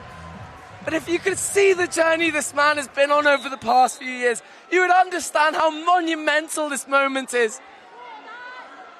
Emerging from the shadows of the university scene, now on the international stage, superating for his country. The gap narrowing to 7 points, and there's only 7 minutes left.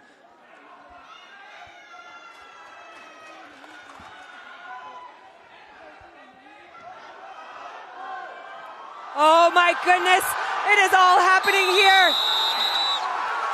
Team England rallying the energy of the crowd, the confidence of their new Raider coming together to get the captain of India. And now, who is backed into a corner?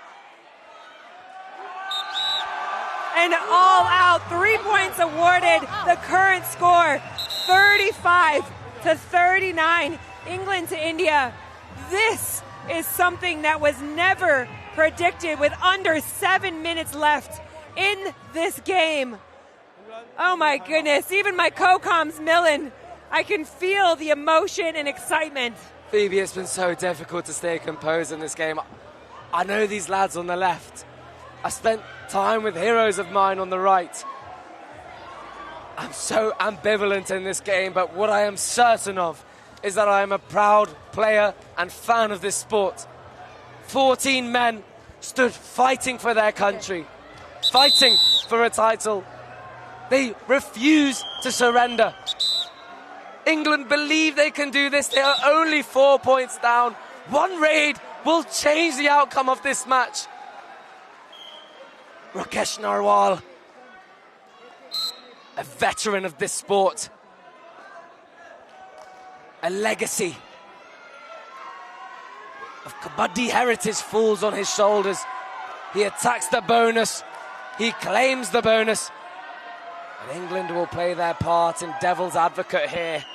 You see the captain, Harry Singh, saying that the weight was never taken off the other foot with the balancing of the hand. He's holding his team back to see if the bonus was awarded, and it was awarded. It's so hard. Our officials do such a great job, but now we are in a do or die here for Team England. Bonus is on, and a stomp of the foot, and no, an empty raid was assigned despite the cries from the crowd and co-com's Millen. Yeah, I'm so sorry about that, ladies and gentlemen. That was very unprofessional of me. You're a fan of the sport. Yeah, it's the price we pay of trying to juggle so many hats. Player, coach, commentator. As you can tell, I'm an amateur at them all. And again, the call for a no bonus from Team England, and no bonus was awarded. It is getting heated in here because you're starting to look at the clock. You've got 5 minutes left, which limits the amount of raids that you might be able to get. You've got to be smart with your time usage. India wanting to waste the clock, and a physical tackle, even with a drive from England's number one, Amanat. Amanat is such a strong raider. He's dominated the British scene for so many years now, but finally he's meeting a defense that will not stand down. Rakesh Narwal, once again, wreathed in the blue of his country. standing tall against 6 of England's finest defenders. And they don't let him have it. The pursuit, the confidence. Number 8 and number 5 from Team England, Mandeep Jagraj, coming in on a wonderful tackle. And the crowd is reinvigorated. Oh, Shreyas, please. For yourself, do something. Go, Shreyas! Oh, he's down. One ball, India. This is such a physical sport. 7 people jumping on top of you to stop you from attempting a line.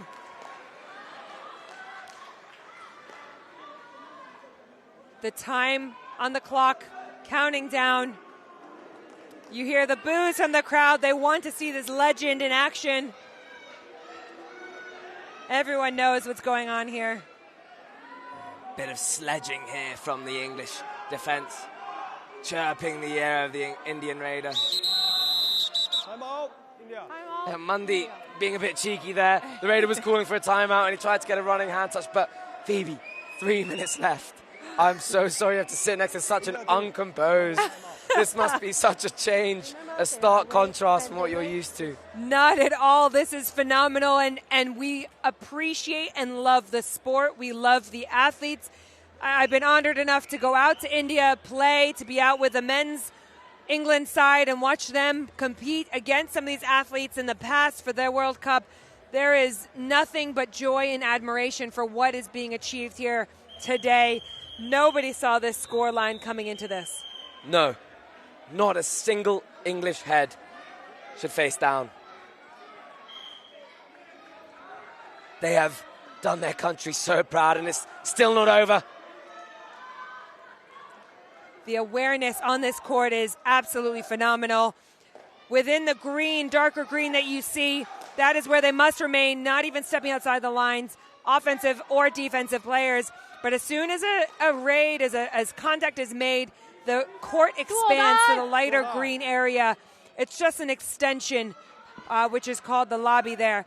And the captain of India, a legend, pro Kabaddi legend within the sport. He's checked in for his raid by stepping over the balk line. And now looking for his opportunity. And oh, look at our lads. Look at our lads go. Ladies and gentlemen, be proud. Be proud of what you are witnessing. When I tell you this is no ordinary feat, what they are doing is truly special. Once in a lifetime performance here. Shreyas closing the gap here to just 4 points. Oh, Phoebe, I can't watch. This is a huge stop here for England against the absolute best in the business, but the bonus is alive, and he is so good at getting the bonus. Everybody, even the India team, feeling the pressure, watching the clock as he whispers Kabaddi. 10-second timer has gone. You see the captain holding his players back. Shreyas, I'm with you in this moment. Oh, and what a great ankle grab there. Number 2 has been such a pillar in this Indian defence. This ankle hold is unescapable, unavoidable. What an asset it has been for his Indian side.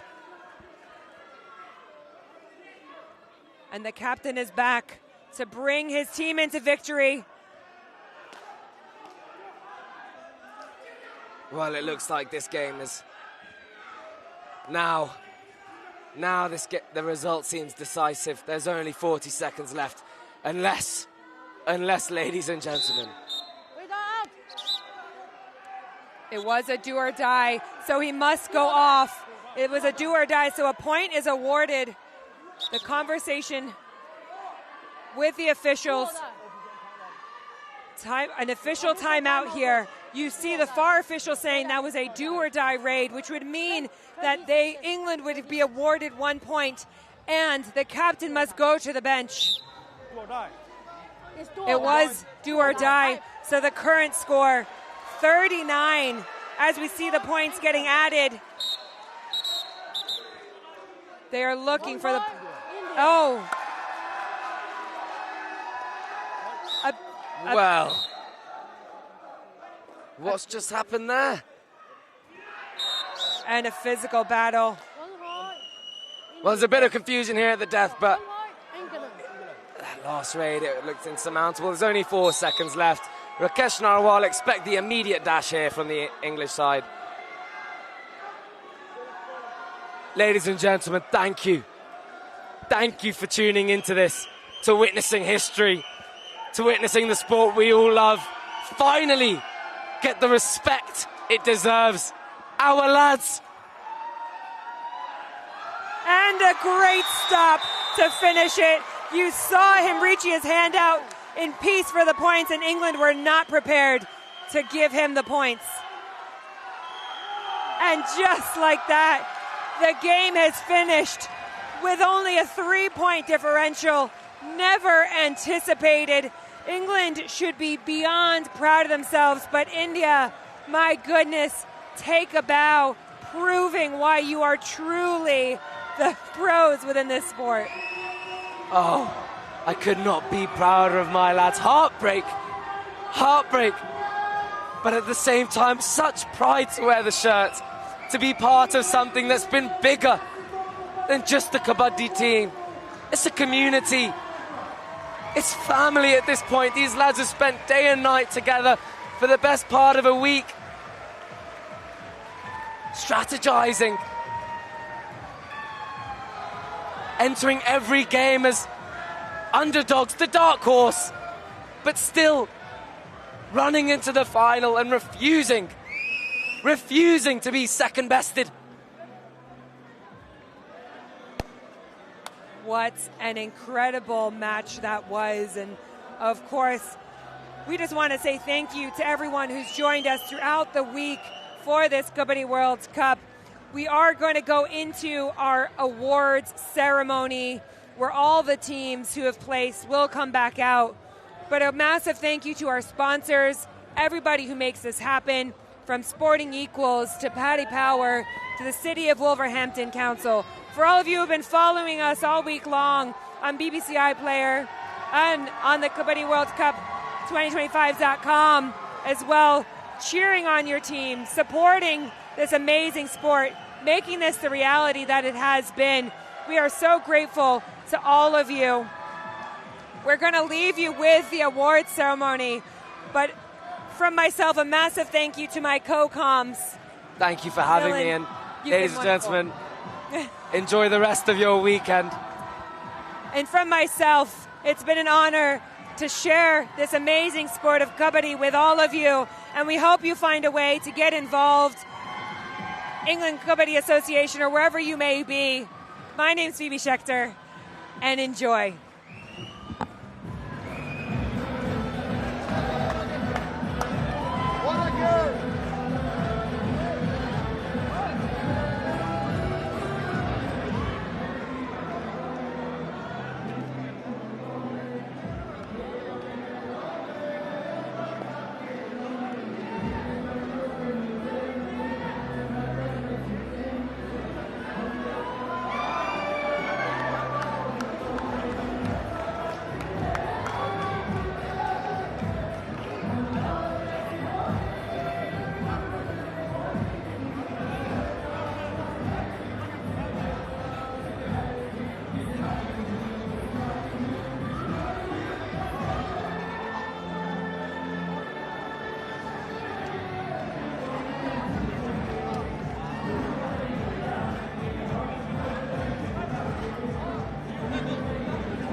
last crucial moment, we have played with our experience and we won the match.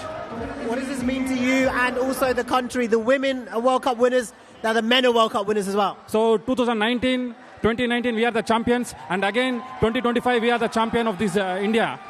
How are you going to celebrate? What's the party looking like? So we want to ask our coach what they are going to decide. We're very excitement. It's very happy to be this proud moment. Yeah, love it. Congratulations. Go and celebrate with your team. Thank you.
Ladies and gentlemen, we are going to have the closing ceremony and the medal ceremony very, very shortly. Please, can you take your seats and clear the field? Take your seats as quickly as possible. The closing ceremony will be starting imminently.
Okay, if you're on the field of play, can you please clear the field of play? We're about to begin the closing ceremony imminently. Please leave the field of play. We're about to start the closing ceremony. Please leave the field of play.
Okay, ladies and gentlemen, players, officials, can you please leave the field of play?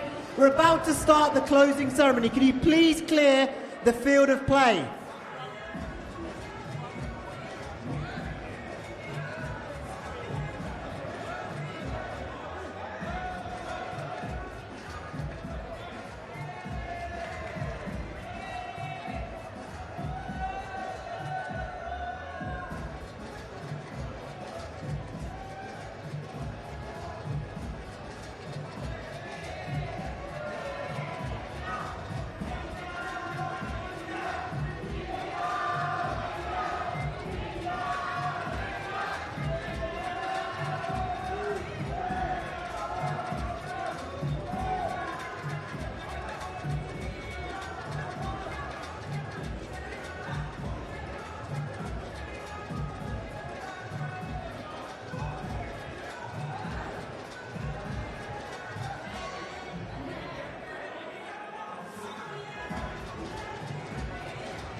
Final preparations are nearly there. We're about to begin the closing ceremony in the next few moments. Can you please take your seats?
Okay, we are about to begin our closing ceremony. Let us first introduce our bronze medal winners for the Women's World Cup, Hong Kong, China.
Now it's time for Team India to lift their World Cup trophy. Give it up for Team India, our Women's World Cup 2025 champions.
Okay, while we wait for our men's ceremony, a few thank yous. Thank you to all 9 men's and 6 women's teams for taking part in the UK's first Kabaddi World Cup. What a successful tournament it's been. We'd also like to thank the hard work from the organisers of the World Cup, in particular members from BKL, World Kabaddi, City of Wolverhampton Council, Coventry Council, CBS Arena, Walsall Council, Wolverhampton University Campus, Birmingham Council and the Arts Council England and WMGC. We'd also like to mention all of our associate sponsors, Sporting Equals, DWF Group and the University of Wolverhampton, who supported to make this World Cup a success. And we'd like to thank all of our supporters who've attended the games all across the region over the last week. I also want to just mention our ceremony committee as well. Nick Trivedi from the Chief Executive of Sporting Equals. We've also got Ahmed Baizi, gold medal Commonwealth winning captain of England netball, a former captain no less.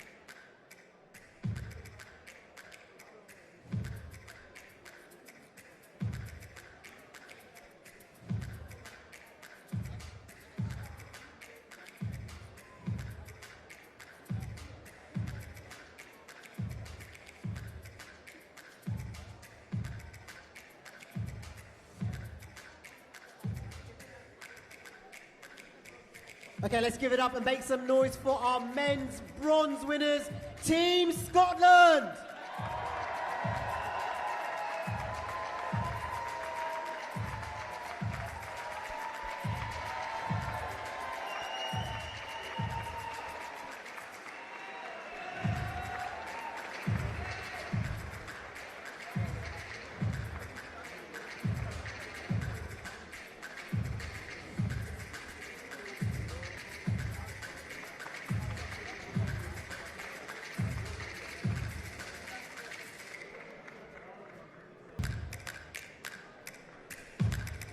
Okay, give it up and make some noise for your runners-up, your silver medal winners, Team England!